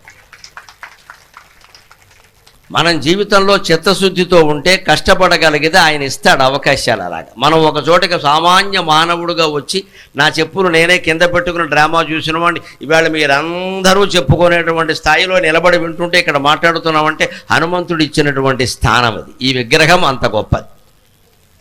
పైగా దీన్ని కట్టించినటువంటి జమీందారు గారు అడవిలోకి పెడితే ఆయనకి దాహం వేసి ఆ ప్రాణం పోయే స్థితిలో అలమటించిపోతూ ఉంటే ఆ మహారాజు దాత కాబట్టి ఆయన ప్రాణాలు కాపాడడానికి ఒక వానర రూపంలో భగవంతుడు వచ్చి ఒక అట్టిపండు ఇస్తే ఆ అట్టిపండుతో ఆయన ప్రాణం నిలబడింది. ఆ కృతజ్ఞతతో ఆయన కోట్ల రూపాయలు ఖర్చు పెట్టి ఇక్కడ ఆలయాన్ని నిర్మాణం చేశారు. అటువంటి వాళ్ళు కృతజ్ఞత అంటే అలా ఉండాలి. ఏదో కోత అలా ఇచ్చిందినే ఇవ్వకేం చేస్తుందని వదిలేసి ఉంటే ఈ ఆలయం మనకు ఉండేది కాదు. ఇక్కడ ఇవాళ ఎంత అభివృద్ధి అయిందో, ప్రత్యేకంగా దానికి ఈవో గారిని ప్రత్యేకంగా పెట్టవలసి వచ్చింది అంటే ఎంత బాగుంది ఆలయం. ఇక్కడ వెళ్ళే వాళ్ళందరూ వచ్చేవాళ్ళందరూ దర్శించుకుని పెడతారు. లారీతో వెళ్ళేవాడు ఎవరు పూర్వం, ఇప్పుడు హైవే మారిందేమో కానీ లేకపోతే ఏ లారీ ఇక్కడ ఆగకుండా వెళ్ళదు, వెడితే తినగా పెడుతుందనే నమ్మకం వాడికి లేదు. అంత భక్తి, అంత ప్రేమ. కానీ ఆ ప్రేమ ఎంత గొప్పదంటే ఆ స్వామివారికి దండం పెట్టుకుని వెళ్ళినటువంటి ఏ లారీ వాడికి ఎప్పుడూ ఏ ప్రమాదమూ జరగలేదు. నిజంగా అభయాంజనేయం అంటే అభయాంజనేయ. అలాంటి ప్రజల ప్రేమ నమ్మకం చూడ్డానికి ఆ విగ్రహాన్ని దర్శించడం కోసం నేను ఇక్కడికి వచ్చాను. ఇది ప్రత్యేకమైన విగ్రహం. ఎక్కడో హనుమంతులు ఇలా కూర్చున్నట్టు, సంజీవన పర్వతం ఎత్తుతున్నట్టు, సముద్రం దాటుతున్నట్టు రకరకాల భంగిమలు ఉంటాయి. కానీ ఒక కాలు కింద పెట్టి ఒక కాలు పైన పెట్టి ఇలా అట్టిపళ్ళ గెల ఓ చేత్తో పట్టుకుని ఓ చేత్తో అభయం ఇచ్చేటువంటి విగ్రహం యావత్ ప్రపంచంలో ఒక్క హనుమాన్ జంక్షన్లో మాత్రమే ఉంది. దాన్ని దర్శించుకుని మనం ఊరికే పూజలు చేయడం, హారతలు ఇవ్వడం కాదు, స్ఫూర్తి పొందాలి. ఒక స్ఫూర్తి పొందాలి. మనం కూడా అలా ధైర్యంగా ఉండాలి. హనుమంతుడిలాగా ధర్మం కోసం నిలబడాలి, దేశం కోసం నిలబడాలి. అప్పుడు ఆలయం కట్టిన వారి యొక్క సంకల్పం నెరవేరుతుంది. లేకపోతే ఊడికే అట్టిపళ్ళు హారతలే మిగులుతాయి ఇక్కడ. అందుకోసమే స్తోత్రం. కరుణారసపూర పూరితాపాంగం. కరుణారసంతో ఆయన కంటి కొసలు నిండిపోయి ఉంటాయి పూర్తిగా. అంటే ఎప్పుడూ మనల్ని కాపాడడానికి ఆయన సిద్ధంగా ఉంటాడు. సంజీవనం ఆశాసే మంజుల మహిమానం అంజనాసూనం. మంజులమైన మహిమ, మనోహరమైన మహిమ కలిగిన అంజనాసూనం, అంజనాదేవి తనయుడైనటువంటి సంజీవనం, అందరికీ గొప్ప జీవితాన్ని ఇవ్వగలిగిన వాడు ఒక అర్థం. సంజీవి పర్వతాన్ని తేవడం వల్ల కూడా సంజీవనం అని అన్నారు అనుకోవచ్చు. కానీ సంజీవనం అంటే సమ్యక్ జీవనం. జీవనం అంటే జీవితం, లైఫ్. సమ్యక్ జీవనం అంటే అబద్ధం ఆడకుండా ఉండడం, ధర్మానికి కట్టుబడి ఉండడం, తప్పు చేయకుండా ఉండడం, కామ క్రోధ లోభ మోహ మద మాత్సర్యాలని జయించడం, అది సంజీవనం. అటువంటి సంజీవనాన్ని మనకి ఇస్తాడు. సంజీవనమాశాసే మంజుల మహిమాన మంజనాసూనుం. హనుమత్ పంచరత్న స్తోత్రంలో 3వ శ్లోకం. శంబరవైరిశరాతిగం అంబుజదళ విపులలోచనోదారం. శంబరవైరిశరాతిగం అంబుజదళ విపులలోచనోదారం. కంబుగళం అనిలదిష్టం బింబోజ్వలితోష్టం ఏకమవలంబే. బింబోజ్వలితోష్టమేకమవలంబే. అంబు శంబర వైరిశరాతిగం. హనుమంతుడు బ్రహ్మచారి పూర్తిగా. ఆయనకి వివాహం కాలేదు. ఏవో కొన్ని సంహితల్లో ఉన్నాయి, వాటిల్లో ఉన్నాయని వివాహాలు చేస్తారు. సరే, ఎవరి ఇష్టం వారిది. కానీ హనుమంతుడు పూర్తిగా బ్రహ్మచారి. రామాయణం ప్రకారం ఆయనకి ఎక్కడా వివాహం కాలేదు. అందుకే ఇక్కడ ఈ శ్లోకం కూడా ప్రమాణం. శంకరాచార్య చెబుతున్నారు ఆ విషయాన్ని. శంబరవైరి శరాతిగం అంటే ఏమిటి? శంబరుడు అని ఒక రాక్షసుడు. ఆయన మాయలు పన్నుతూ ఉంటాడు, రకరకాల ఇంద్రజాలాలు చేస్తాడు. ఆయన్ని మన్మధుడు సంహరించాడు. శ్రీకృష్ణుడికి రుక్మిణికి ప్రద్యుమ్నుడి రూపంలో జన్మించినటువంటి మన్మధుడు శంబరాసురుని సంహరించాడు. అందుకని శంబరవైరి అంటే మన్మథుడు. శంబరవైరి శర అతిగం, ఆ మన్మథుని బాణాలను అతిక్రమించిన వాడు. అంటే ఈయన జీవితం మొత్తం మీద మన్మథుడు ఈయన మీద బాణాలు వెయ్యలేకపోయాడు. అంటే ఎప్పుడూ కామవాంఛకు ఆయన లోను కాలేదు అని అర్థం. జీవితం మొత్తం మీద కామవాంఛకి లోను కానివాడు ఎవడన్నా ఉంటాడా? మగాడైనా ఆడదేనా? ఎంత కష్టమైన విషయం అది. ఒక మహానుభావుడు హనుమంతుడు ఉన్నాడు, ఒక రామకృష్ణ పరమహంస, ఒక వివేకానందుడు, అలాంటి ఒక జిడ్డు కృష్ణమూర్తి గారు, అటువంటి మహానుభావులు ఉన్నారు ఇక్కడ. ఇప్పటికీ మన కళ్ళ ముందు కొన్ని స్వచ్ఛంద సంస్థల కార్యకర్తలు, కొన్ని సేవా సంఘాల్లో ఉండేవాళ్ళు వివాహం అనేది మానేసి పూర్తిగా దేశసేవకు అంకితం అయిపోయిన వాళ్ళు ఉన్నారు. అంటే వాళ్ళు ఏం భావించారు? వివాహం, పిల్లలు ఇవన్నీ ఉంటే మనకి సేవకు ఆటంకం, మధ్యలో నీకెందుకు గొడవంతా అంటారు, డబ్బులు ఖర్చు పెడుతున్నావు అంటారు, అటువంటిది వద్దు అని మానేశారు. అలాగే ఈయన కూడా దేశం కోసం, ధర్మం కోసం వివాహం చేసుకోకుండా సుగ్రీవుడికి మంత్రిగా అలా ఉండిపోయాడు. రామచంద్రమూర్తి యొక్క కార్యసాధన రాగానే నా జీవితం సఫలమైంది అనుకున్నాడు. అలాగా మనలో ఎవరికైనా, ముఖ్యంగా మగవాళ్ళకి దేశానికి సేవ చేయాలనే లక్షణం ఉంటే దేశ సేవ చేసేటువంటి సంస్థల్లో చేరి బ్రహ్మచారిగా ఉండగలిగితే వారందరూ హనుమంతుడి యొక్క అంశ. జై భజరంగ బలి అంతే. ఆయన చేసి చెప్పాడు దాన్ని. శంబరవైరి శరాతిగం. జీవితంలో ఎప్పుడూ కామబాణానికి ఆయన వశుడు కాలేదు.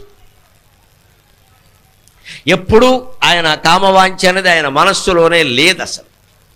కాబట్టి శంబరవైరి శరాతిగం అంబుజ విపుల దళ లోచనాభిరామం. అంబుజ దళ విపుల లోచనోదారం. అంబుజం అంటే పద్మం. తామర పూరేకుల్లాగా విశాలంగా ఉండేటువంటి లోచనాలు కలిగిన వాడు. అంబుజ దళ విపుల లోచనోదారం కంబుగళం.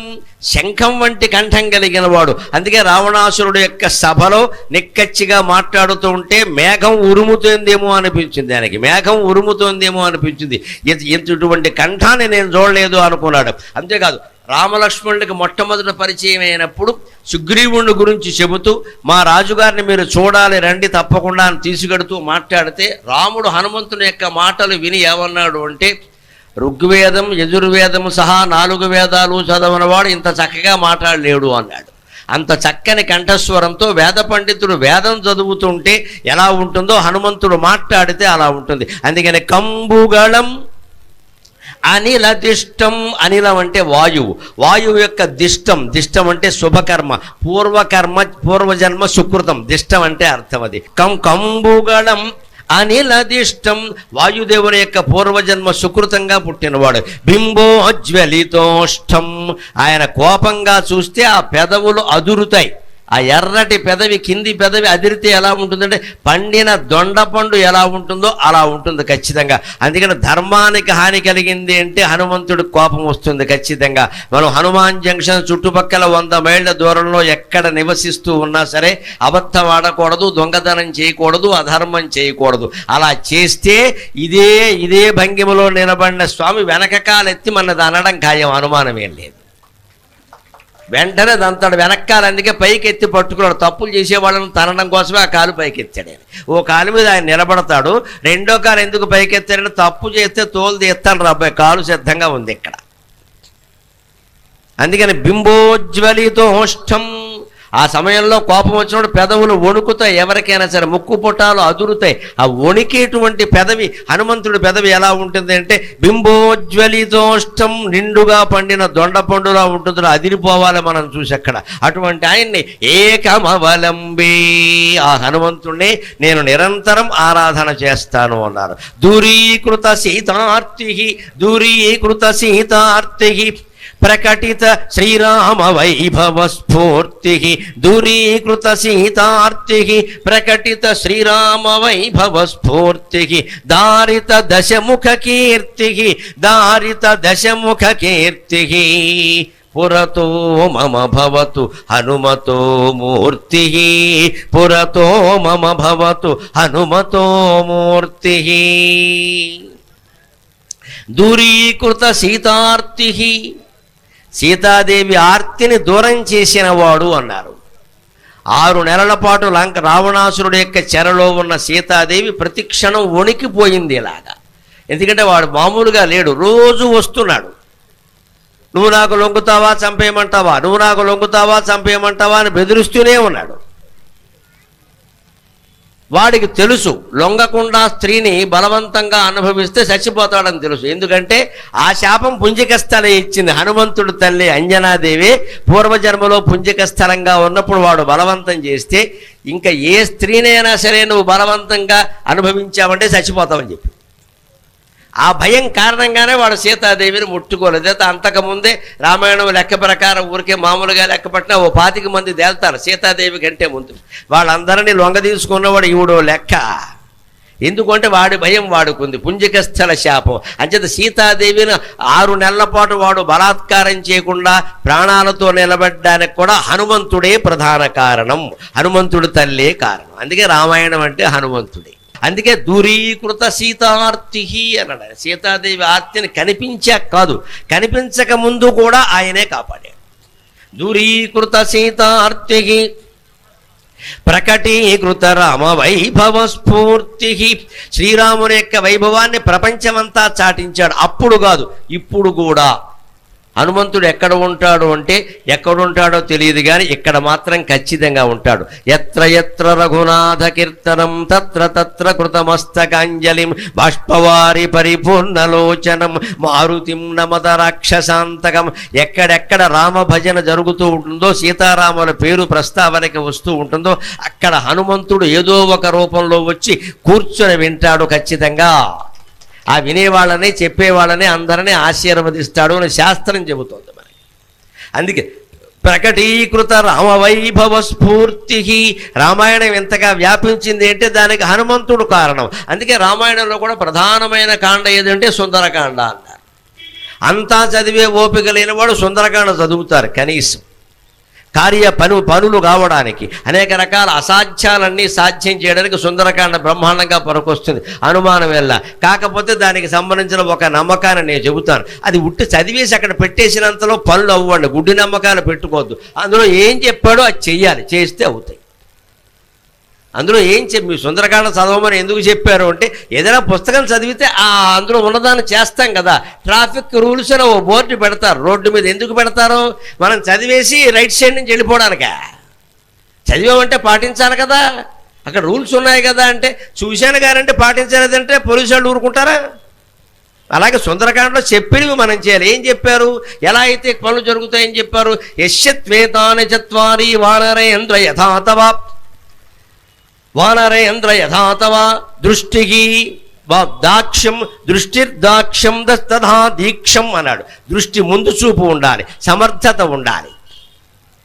ధైర్యం ఉండాలి, సాహసం ఉండాలి. ఈ 4 ఉంటే పనులు అవుతాయని చెప్పాడు. కేవలం సుందరకాండ ఇలా చదివేగానే అయిపోతాయి అనుకోకూడదు. మనం ముందు చూపుతో చేయాలి. ఏ పని చేయాలి, సమర్థత, ఆరోగ్యాన్ని కాపాడుకోవాలి, మనస్సుని సమర్థంగా చూసుకోవాలి. అలాగ మనం ప్రయత్నం చేస్తే, ధైర్యం సాహసం చేస్తే, ధృతిర్ దృష్టిర్ మతిర్ దాక్ష్యం ఏ వానరేంద్ర యథాతవ ధృతిర్ దృష్టిర్ మతిర్ దాక్ష్యం అన్నాడు. సబ్ కర్మసున సీదతి అంటాడు సుందరకాండ. ధృతి ముందు ధైర్యం ఉండాలి, దృష్టికి ముందు చూపు ఉండాలి, మతికి మేధాశక్తి అంటే తెలివితేటలు ఉండాలి. ఏ పని చేసినా తెలివితేటలు లేకుండా చేయకూడదు. ఉడికి గోతులో పడేయాలా చేయకూడదు మళ్ళీ కూడా అక్కడ. అందుకని తెలివితేటలు ఉండాలి ఖచ్చితంగా. అలాగే దాక్ష్యం సమర్థత, శారీరక ఆరోగ్యం బాగుండాలి. బాగుండకుండా పనిలోకి దిగుతానంటే నీరసం వస్తుంది. ఇక్కడ ఓ పని మీద బయలుదేరామంటే మనకి తిండి దొరుకుతుంది, దొరకదు. ఒక్కోసారి నీళ్లు కూడా దొరకవు. అవసరమైతే ఉపవాసం ఉండి తట్టుకోవాలి. మన బతుకులు ఎలాంటివంటే 2 ఇడ్లీ మనకి ఎక్కువ, 1 ఇడ్లీ ఏమో తక్కువ. మనకు 1.5 పెట్టాలి. ఎవడైనా ఇక్కడ 1 పెడితే తక్కువ అంటాడు, 2 పెడితే ఎక్కువ అంటాడు. ఎంత పెట్టాలి నీకు? పట్టుమని 4 ఇడ్లీలు తినలేవు. అలాగని ఉపవాసం ఉండలేవు. సమయానికి పడిపోవాలి. పడిన దాంట్లో ఏమైనా ఒక మొక్క ఎక్కువైందా కంగారు పడిపోతాడు. లేదు అందులో ఏదైనా ఒక మొక్క తక్కువైందా ఏడిపోయి నీరసం అంటాడు. ఇక్కడ అంటే అరగడియ భోగం 6 నెలల రోగం. మన బతుకులు అనేది అరగడి ఆనందంగా ఉంటే 6 నెలల రోగంతో ఉంటాం. మనం ఏమి సాధించగలుగుతాం ఇక్కడ? ఈ ముందు ఈ శారీరక అనారోగ్యాల్ని బలహీనతల్ని పోగొట్టుకొని 4 లక్షణాలు సంపాదించుకుంటే అన్ని పనులు అవుతాయి. అదే చెప్పారు సుందరకాండలో. ధృతికి దృష్టికి మతికి దాక్ష్యం. ఎవరికి ధృతి ధైర్యం ఉంటుందో, దృష్టికి ముందు చూపు ఉంటుందో, అలాగే మతికి తెలివితేటలు ఉంటాయో, దాక్ష్యం సమర్థత ఉంటుందో, స కర్మసు నసీదతి అతను ఏ పనిలోనూ కూడా దెబ్బతినడు. ఈ మాటలన్నీ కొన్ని 100 మాటలు సుందరకాండలో ఉన్నాయి. అందుకని సుందరకాండ చదివితే పని అవుతుందని చెప్పారు. అవ్వకపోవడం ఖచ్చితంగా అవుతుంది. అది హనుమంతుడి మీద పూర్తి భక్తితో ఆ పని అవుతుంది అనే నమ్మకంతో మనం ఏ పన్నైనా సంకల్పించి చేసుకుంటే సుందరకాండ పఠనంలోనే మనకు మార్గం కనిపిస్తుంది. ఎలా చెయ్యాలో ఏమిటో. హనుమంతుడు ఎంత కష్టపడ్డాడు సీతాదేవిని వెతకడానికి. ఆయన ఏమైనా ఫోన్ చేసి పట్టుకున్నాడా? లొకేషన్ పెట్టమని లేదు. అప్పుడు స్మార్ట్ ఫోన్ ఉంటే ఎంత బాగుండేదో. ఒక్క ఫోన్ సీతాదేవి కొట్టేసి లొకేషన్ పెట్టమంటే సరిపోయేది. పోనీ సీతాదేవికి దగ్గర ఫోన్ ఉండదు, విభీషణుడి దగ్గర ఉన్నా బాగుండేది. వాళ్ళ పార్టీగా విభీషణ లొకేషన్ పెట్టింటే సరిపోయేది ఇక్కడ. మరి అవేమీ లేని రోజుల్లో ఆయన సముద్రం దాటుకుంటూ వెళ్ళి అర్ధరాత్రి వెళ్ళాడు. పైగా సుందరకాండలో విశేషం ఏంటంటే రామాయణంలో బాలకాండ 12 సంవత్సరాలు జరిగింది. అయోధ్యకాండ 13 సంవత్సరాల 1 మాసం జరిగింది. అయోధ్యకాండ 12 సంవత్సరాల 1 మాసం జరిగింది. అరణ్యకాండ 13 సంవత్సరాల 1 మాసం 10 రోజులు జరిగింది. మిగిలిందేమో కిష్కింధకాండలోకి వెళ్ళింది. కిష్కింధకాండ 8 మాసాల కథ. కిష్కింధకాండతో కలిపే వనవాసం 14 ఏళ్ళు. సుందరకాండ విచిత్రం. యుద్ధకాండ 21.5 రోజులు జరిగింది. 21.5. సుందరకాండ 1.5 రోజులు జరిగిందండి. 1.5 డే. కానీ రామాయణం మొత్తంలో అదే గొప్ప. 12 సంవత్సరాలు నడిచిన బాలకాండ కంటే, 13 ఏళ్ళు నడిచిన ఇతర కాండల కంటే, 8 నెలలు నడిచిన ఈ కిష్కింధకాండ కంటే, 21 రోజులు నడిచిన యుద్ధకాండ కంటే కూడా సుందరకాండ 1.5 రోజుల కథ గొప్పది. ఎందుకయింది అంటే సారమంతా అక్కడే ఉంది. అంచేత నువ్వు జీవితంలో కూడా 100 ఏళ్ళు బతికాం, 150 ఏళ్ళు బతికాం, మా ఇంట్లో ఎవరో 80 ఏళ్ల ముందు చావాలా, ఈ గొప్పలు చెప్పడం కాదు ఇక్కడ. 80 ఏళ్ళు బతికావు, 80 జీవితాలను ఏమైనా కాపాడావా? 8 మందిని ఏమైనా కాపాడావా? కనీసం 8 మందికి దాన ధర్మాలు చేసేవా? ఏమీ చేయని దానికి ఎందుకు పని లేక బతకడం ఇక్కడ? కాకిలా కలకాలం బతకడం కంటే హంసలా 6 నెలలు బతికితే చాలు అన్నారు. అంచేత హనుమంతుడి జీవితం అంతా సుందరకాండమే ఆధారపడింది. సుందరకాండ 1.5 డే. కానీ రామాయణ మొత్తంలో అదే మహామాల రత్నం పెండెంట్ పథకం. అందుకని మన జీవితంలో కూడా మనం గ్రహించాలి. ఎక్కువ కాలం బతకడం, ఎక్కువ ఆస్తి సంపాదించడం, ఏదో ఎక్కువ పేరు అవి తెచ్చుకోవడం, ఇవేవి ముఖ్యం కాదు ఇక్కడ. ఏమైనా ఉపకారం చేసావా 10 మందికి? నువ్వు ఎన్ని పూజలు చేసావు, ఎన్ని ప్రదక్షిణలు చేసావు, ఎన్ని పుష్కరాల్లో మునిగావు, ఎన్ని పుణ్యక్షేత్రాలు దర్శించావు, ఇవన్నీ ఎవరికీ అక్కర్లేదండి. ఎవరికైనా ఉపకారం చేసావా? ఎవడైనా కన్నీళ్లతో బాధపడుతుంటే కుడి చేతి చూపుడు వేలుతో ఆ కన్నీళ్లు తుడిచావా? మనకి భగవంతుడు ఈ చూపుడు వేలు ఇచ్చింది బెదిరించడానికి కాదు, కన్నీళ్లు తొడవడానికి. చూపుడు వేలు ప్రయోజనమే అది. చూపుడు వేలు ప్రయోజనం అది. బెదిరించేవాడు కూడా ఇలాగే అంటాడు, అంతే కదా. కన్నీళ్లు తుడిచేవాడు కూడా ఇలాగే అంటాడు, గమనించండి. నీ కుడి చేతి చూపుడు వేళ్ళతో ఎవరైనా కన్నీళ్లు తుడిచావా? హనుమంతుడు తుడిచాడు. సీతా దూరీకృత సీతార్తికి, అమ్మవారు బాధపడుతూ ఉంటే దగ్గరికి వెళ్ళి, అమ్మా నేను రామదూతనమ్మా, రామబంటునమ్మా, నన్ను నమ్మండమ్మా అన్న. నమ్మలేదు ఆవిడ. ఎందుకంటే అంతకుముందు రావణాసురుడు మారు వేషాల్లో వచ్చాడు, చాలా వేషాల్లో వచ్చాడు, రకరకాల వేషాల్లో వచ్చాడు. ఎన్ని రకాల వేషాలు వేసినా సీతాదేవి లొంగకపోతే వాడు ఎంత దుర్మార్గుడంటే, మండోదరిని అడిగట్ట సలహా సీతాదేవిని ఎలా వశం చేసుకోవాలని. ఎంత గొప్పవాడో నిజంగా. ఇంకెవరు దొరకరా, భార్యని అడిగాడు. భార్యని అడుగుతారా సలహా, పరాయిదాన్ని తీసుకొచ్చి. వాడు పొగరు, ఏం చేస్తావు చేసుకో. ఎందుకంటే ఆ రోజుల్లో విడాకులు గొడవలు ఏం లేవుగా, చచ్చినట్టు పడి ఉండాల్సిందే. భార్యని అడిగట్ట.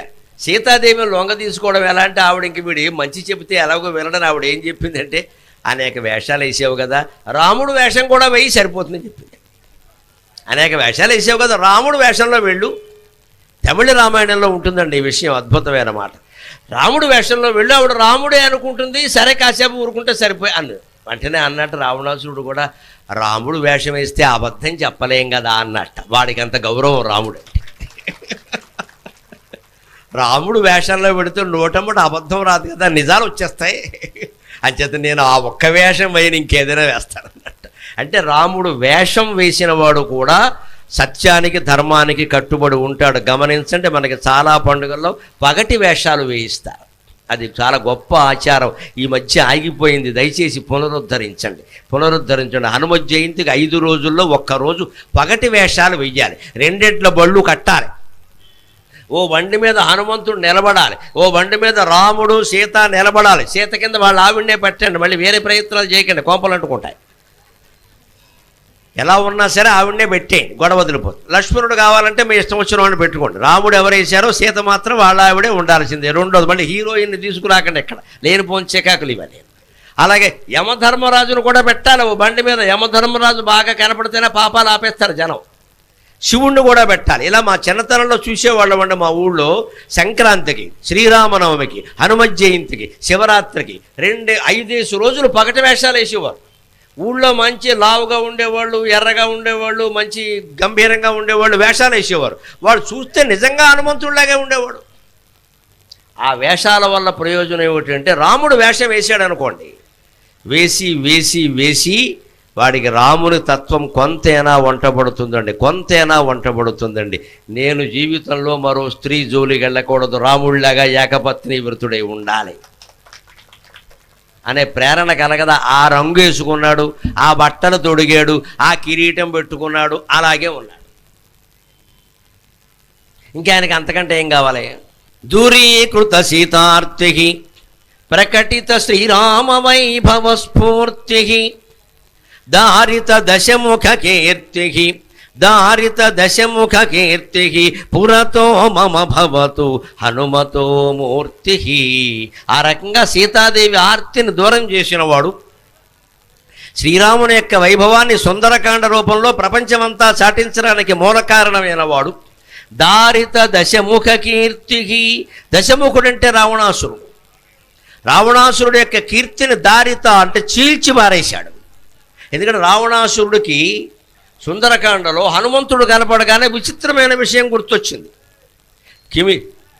కిమేష భగవాన్ నంది ఏన శప్తో మయాపురే మయా సంచాలితే కైలాసే ఏన శప్తో కిమేష భగవాన్ నంది అన్నాడు. హనుమంతుడులా కనపడలేదు రావణాసురుడికి సుందరకాండలో. ఎలా కనపడ్డాడంటే నందీశ్వరుల్లా కనపడ్డాడు. ఇది ఎక్కడ విచిత్రం అండి, సుందరకాండలో ఉంటుంది వాడు. కిమేష భగవాన్ నంది ఏన శప్తో మయాపురా, ఏన శప్తో నన్ను శపించాడు నందీశ్వరుడు. కైలాసే మయా సంచాలితే పురా, ఇదివరకు నేను కైలాసాన్ని ఊపేశాను శివ దర్శనం కోసం. అప్పుడు నందీశ్వరుడు కోపం వచ్చింది, ఎవడరా కైలాసాన్ని ఊపేస్తున్నాడు అని కోపం వచ్చి నేను కనపడేసరికి నాకేమో అతను ఆపాడు కదా అని కోపం వచ్చి కోతి ముఖంలో ఉన్నావు అన్నాను నేను. ఆయన నందీశ్వరుడు ఎద్దును పట్టుకుని కోతి ముఖం అన్నాడు. ఈయనకి ఏదేమిటో ఎద్దేమిటో కోతేమిటో తెలియట్లా. ఒక బొమ్మ వేసేవాడు బొమ్మ వేస్తాడు, కుక్క బొమ్మ వేసి కింద కుక్క అని పేరెట్టాడంటే వాడికి బొమ్మ వేయడం చేత కదనమాట. పేరెందుకు పెట్టావు, కుక్కని తెలుస్తుందిగా. కుక్క బొమ్మేసి కింద కుక్క ఏమిటండి, హనుమంతుడు బొమ్మేసి హనుమంతుడు అని పెట్టక, హనుమంతుడే తెలుస్తుంది కదా, పెట్టావంటే నీకే అనుమానంగా ఉందన్నమాట బొమ్మ సరిగ్గా రాలేదని. సరిగ్గా బొమ్మ వస్తే ఎందుకంటే ఏదో మామూలు తెలియని మనిషి ఎవరు బొమ్మ అయినా వేస్తే ఆయన పేరు పెట్టచ్చు, అందరికీ తెలిసిన ఆయన బొమ్మ వేసినప్పుడు పేరు ఎందుకంటే పని లేక. అంచేత పిల్లి బొమ్మ వేసి పిల్లి అని పెట్టేటంటే ఆయన సరైన బొమ్మ వేయలేదనమాట, అది పిల్లి కాదు పులి అనుకుంటారేమో అని అనుమానంగా ఆయన అంత బాగా వేసాడు. మరి అంచేతను ఈ నందీశ్వరుణ్ణి చూసి కోతిముఖం అన్నాడు విచిత్రంగా. ఇప్పుడు కోతి నందీశ్వరులా కనపడ్డాడు, అది జీవితంలో విచిత్రం. అప్పుడు భ్రమ, ఇప్పుడు భ్రమే.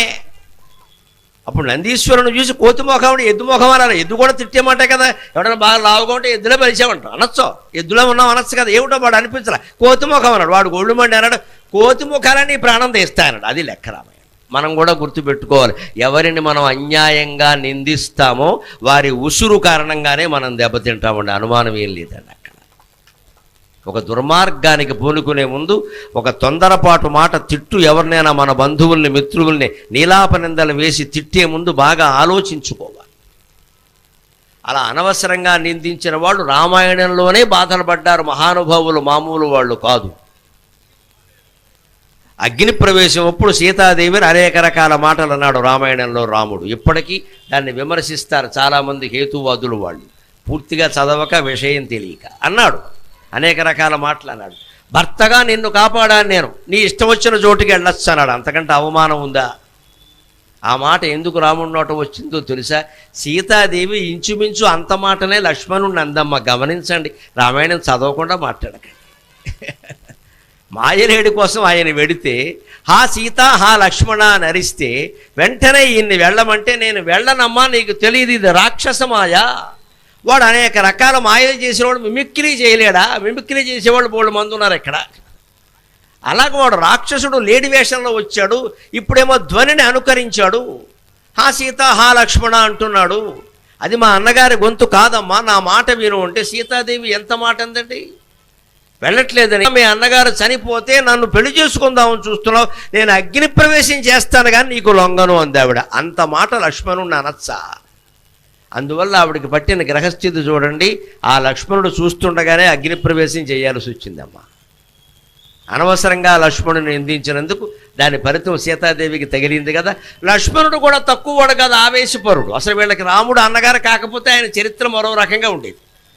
దుశ్శాసనుడు దురదృష్టం ఏమిటంటే దుర్యోధనుడు అన్నగారు కావడం, లక్ష్మణుడు అదృష్టం ఏంటంటే రాముడు అన్నగారు కావడం. అంతకంటే అన్నగారు ఒక దశలో ప్రాయోపవేశం చేసి నేను చచ్చిపోతానని దుర్యోధనుడు ఘోషయాత్రలో కూర్చుని దుశ్శాసనుడికి పట్టాభిషేకం చేసాడు, నువ్వు ఉండరా అని. ఈవేళ ఎవడైనా ఒక ఆయన ఇంకోటికి పీఠం ఇస్తాను అంటే వెంటనే వాడిని పొడి చేసి తీసేసుకుంటాడు ఇక్కడ.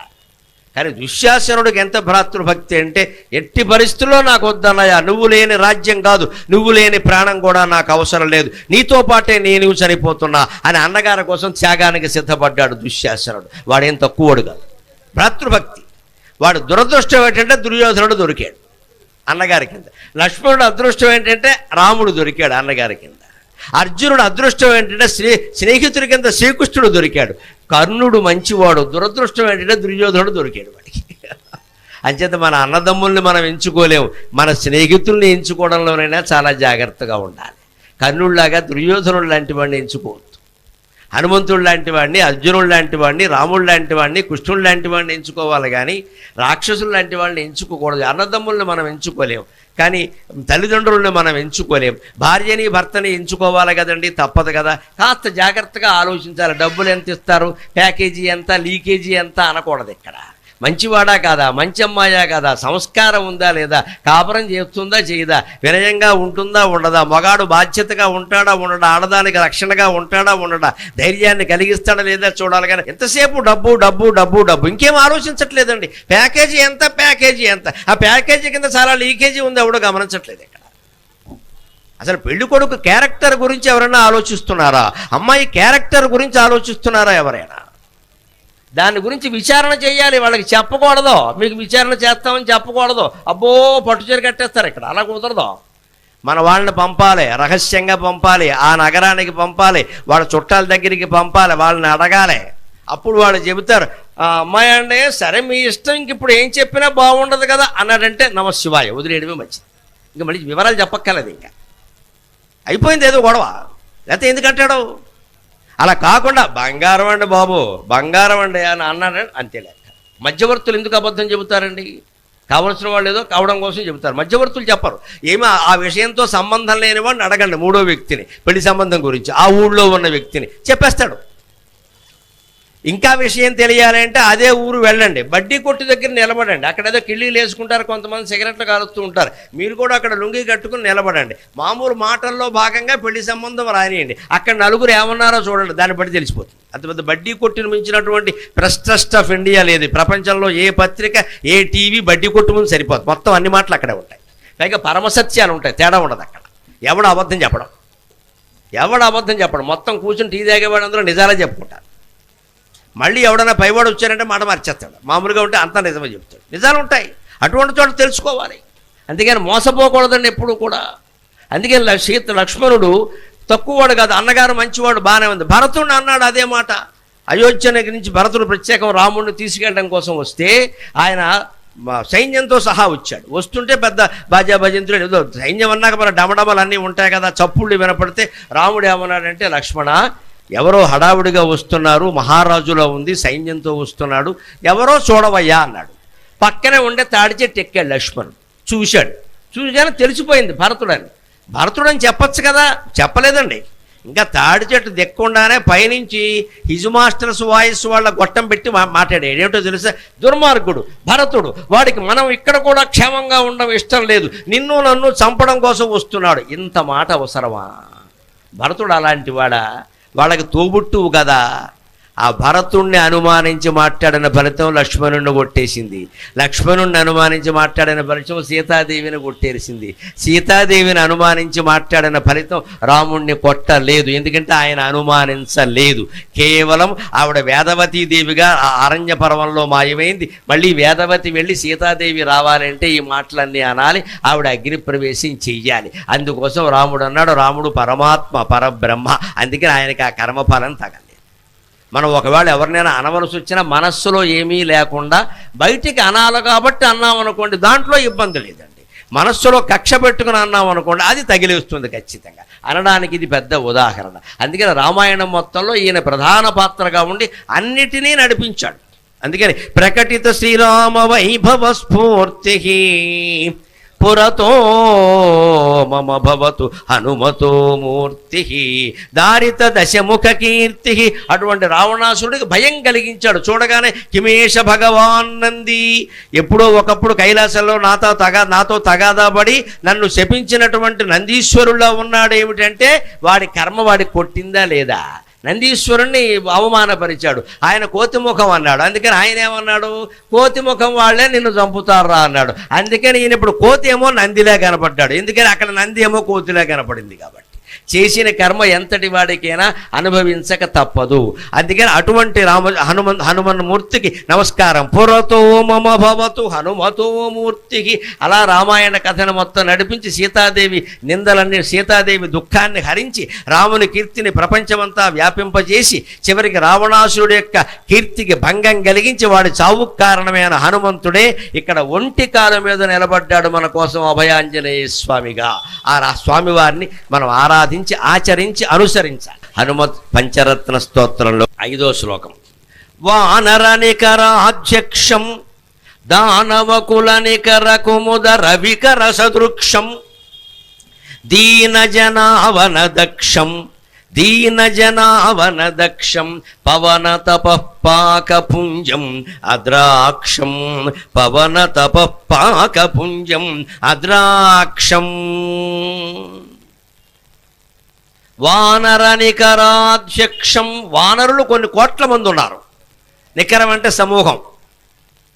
నికరంగా చెబుతున్నాం అంటాం మనం తెలుగులో. నికరంగా అంటే అర్థం సమూహం అంటే అందరూ అనుకునే మాట నేను చెబుతున్నాను, నేను ఒక్కడిని చెప్పట్లేదు. నికరంగా అంటే అర్థం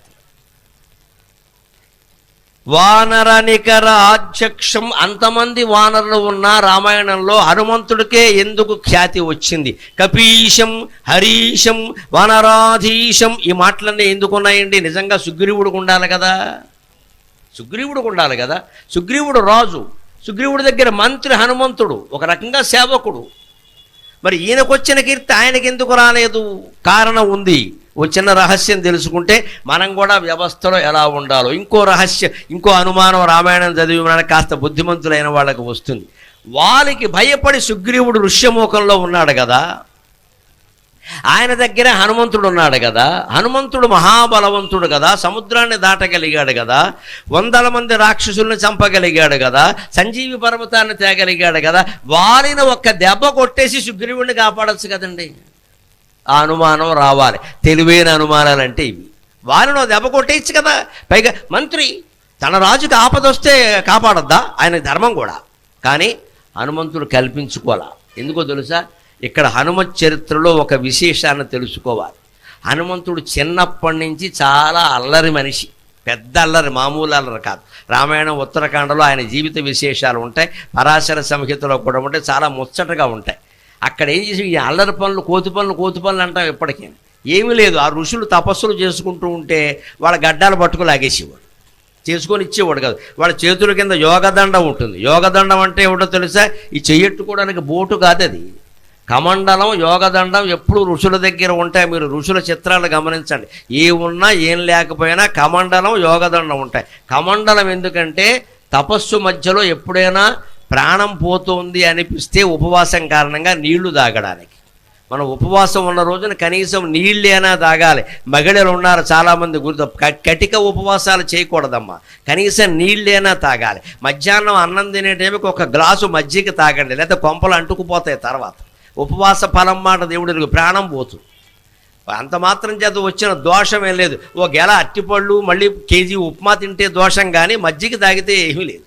ఆ అన్నం తినే సమయానికి ఒక గ్లాసు పల్చడి మజ్జిగ తాగడం, మళ్ళీ టిఫిన్ చేసేది సాయంత్రం టీ తాగే సమయానికి ఒక మజ్జిగ తాగడం, అలా ఉంటే 24 గంటలు ఉపవాసం ఉన్న ప్రాణం నిలబడుతుంది.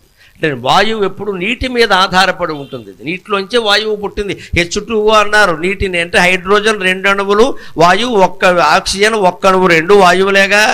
అందుకని వాయువు నుంచే నీరు. అందుకని వాయువు నిలబడాలంటే నీరు ఉండాలి. అది ఋషులు ఎప్పుడు కమండలం పట్టుకుంటారు. యోగదండం ఏమిటో తెలిసే, ఛార్జింగ్ బ్యాటరీ. అదేదో కొమ్ము అనుకోకుండా, ఇక్కడ వాళ్ళు చేసిన తపస్సును అందులో ఛార్జింగ్ నిల్వ చేస్తారు. ఎప్పటికప్పుడు 1 కేజీ తపస్సు అయింది అనుకుందాం మన లెక్కలకి, ఆ కేజీ అందులో దెబ్బ కొడతాడు, అందులోకి వెళ్ళిపోయింది, మళ్ళీ చేసుకుంటాడు. లేకపోతే వీళ్ళ శరీరంలోనే 100 కేజీలు తపస్సు పెరిగితే శరీరం పేలిపోతుంది. ఇక్కడ బ్యాటరీ, దీన్ని అందులోకి పంపిస్తాడు బాగా. అందుకే ఋషులు ఎప్పుడు యోగదండాన్ని వదలరు. వాళ్ళు రైలు ఎక్కని, బస్సు ఎక్కని యోగదండం వాళ్ళే పట్టుకుంటారు, ఎవరికి.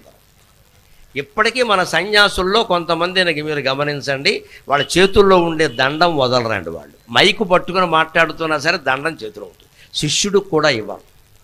వీరి తపశ్శక్తి ఏదైనా ఉంటే ఆ తపశ్శక్తి కూడా వారి దండంలో ఉంటుంది. అందుకని ఆ దండం ఎప్పుడూ సన్యాసి అయినవాడు, స్వామీజీ అయినవాడు వదలడు. పీఠాధిపతులు దండం పట్టుకునే మాట్లాడతారు, మైకులో మాట్లాడినా సరే ఒక్కోసారి. అది ఎవరికి ఇవ్వకూడదు. ఒకవేళ ఇస్తే నమ్మకం కలిగిన వాడు, అంత తపశ్శక్తి కలిగిన వాడు. నమ్మకం అంటే అందులో ఏం డబ్బు దాస్కం ఏం లేవు, పట్టుకుపోతాడని కాదు. ఇక్కడ దానికి అర్హత ఉండాలి కదా. అటువంటి వాడికి ఇవ్వాలి, కానీ ఏదో సందు దొరికింది కదా నీ బలమే పెట్టేయకూడదు. ఎందుకంటే అది యోగదండం లాంటిదే, వారి తపశ్శక్తి అందులో ఉంటుంది ఖచ్చితంగా. ఈ 2 ఉంటాయి. ఈయన ఏం చేసేవాడు? యోగదండం పీకేసేవాడు. ఈ అల్లరి భరించలేక ఆ ఋషుల్లో ఒక ఋషి ఈయనకి శాపం ఇచ్చాడు. బాగా అల్లరి ఎక్కువైపోయింది. వాళ్ళ అమ్మ అంజనాదేవి కూడా ఏం చేయాలో నాకు తెలియట్లేదంటే, అమ్మ ఎవరో ప్రత్యేకించి గుర్తు చేస్తే తప్ప ఈయన శక్తి ఆయనకి గుర్తు రాకుండాగాక అని శాపం ఇచ్చాడు. హనుమంతుడు దాన్ని మౌనంగా భరించాడు, చేసిన తప్పే కాబట్టి. అందువల్ల అప్పటి నుంచి ఇప్పటి వరకు కూడా ఆయన శక్తిని మనం ఎవరన్నా కీర్తిస్తే తప్ప ఆయన గుర్తు రాదు. సుగ్రీవుడి దగ్గర ఉండి కూడా ఆయన వారిని చావగొట్టే ప్రయత్నం ఎందుకు చేయలేదంటే, ఈ సుగ్రీవుడు తన కిందవాడిని పొగట్టడం ఇష్టం లేక ఎప్పుడూ హనుమంతుడిని కీర్తించలేదు. అందుకని నష్టపోయింది సుగ్రీవుడే. అది సంగతి. కాస్త తెలివితేటలు ఉపయోగించి హనుమాన్ చాలీసా మొత్తం అప్పుడు చదివేసి ఉంటే శుభ్రంగాను హనుమంతుడు ఒక దెబ్బ కొట్టి వాలిని చంపేసి పట్టుకొచ్చేవాడు, అయిపోయేది పని. హనుమంతుడు తలుచుకుంటే వాలి పెద్ద విషయం కాదు అక్కడ. కానీ మన స్వార్థమే మనని నాశనం చేస్తుంది. సుగ్రీవుడు రాజు, హనుమంతుడు మంత్రి. ఆయన ఏమనుకున్నాడు? వీడు నా కింద ఉన్నాడు, వీడిని పొగిడితే వీడు రేపొద్దున రాజు అయిపోతాడేమో అని కుళ్ళు ఆలోచన పెట్టుకుని ఎప్పుడు హనుమంతుడి దగ్గరికి వచ్చినా సరే, ఏమో హనుమంతుడు నీరసంగా ఉన్నావు, షుగరా, బీపీయా అని అడిగేవాడు. ఆయన అంతే కావచ్చు అనుకునేవాడు. అంతేగాని మంచి బాగున్నావయ్యా, బలంగా ఉన్నావు, ధైర్యంగా ఉన్నావు అలా అంటే కొంపలంటుకుపోతే ఆయన పెరిగిపోతాడు, మనిషి పెరిగిపోతాడు. అందుకని ఆయన పెరగనివ్వాలి. ఆ పెరగనివ్వకపోవడం ఎవరికి నష్టమైంది? సుగ్రీవుడికే నష్టమైంది. అంచేది పెద్ద పదవిలో ఉన్నవాడు కింద పదవుల్లో ఉన్నవాడు బాగా చేస్తే ఎప్పుడూ మెచ్చుకోవాలి. వాళ్ళు తనకి ఎసరు పెడతారేమో అని దుర్మార్గపు ఆలోచనకి రాకూడదు అసలు. అలా అయితే ఎవరు పనిచేయలేరు, ఇంకా ఎవరు ఎదగరు. ఏ సంస్థల్లో కానీ పార్టీల్లో కానీ ఎవరు ఎదగలేరు, అంతా దద్దమ్మలు తయారవుతారు.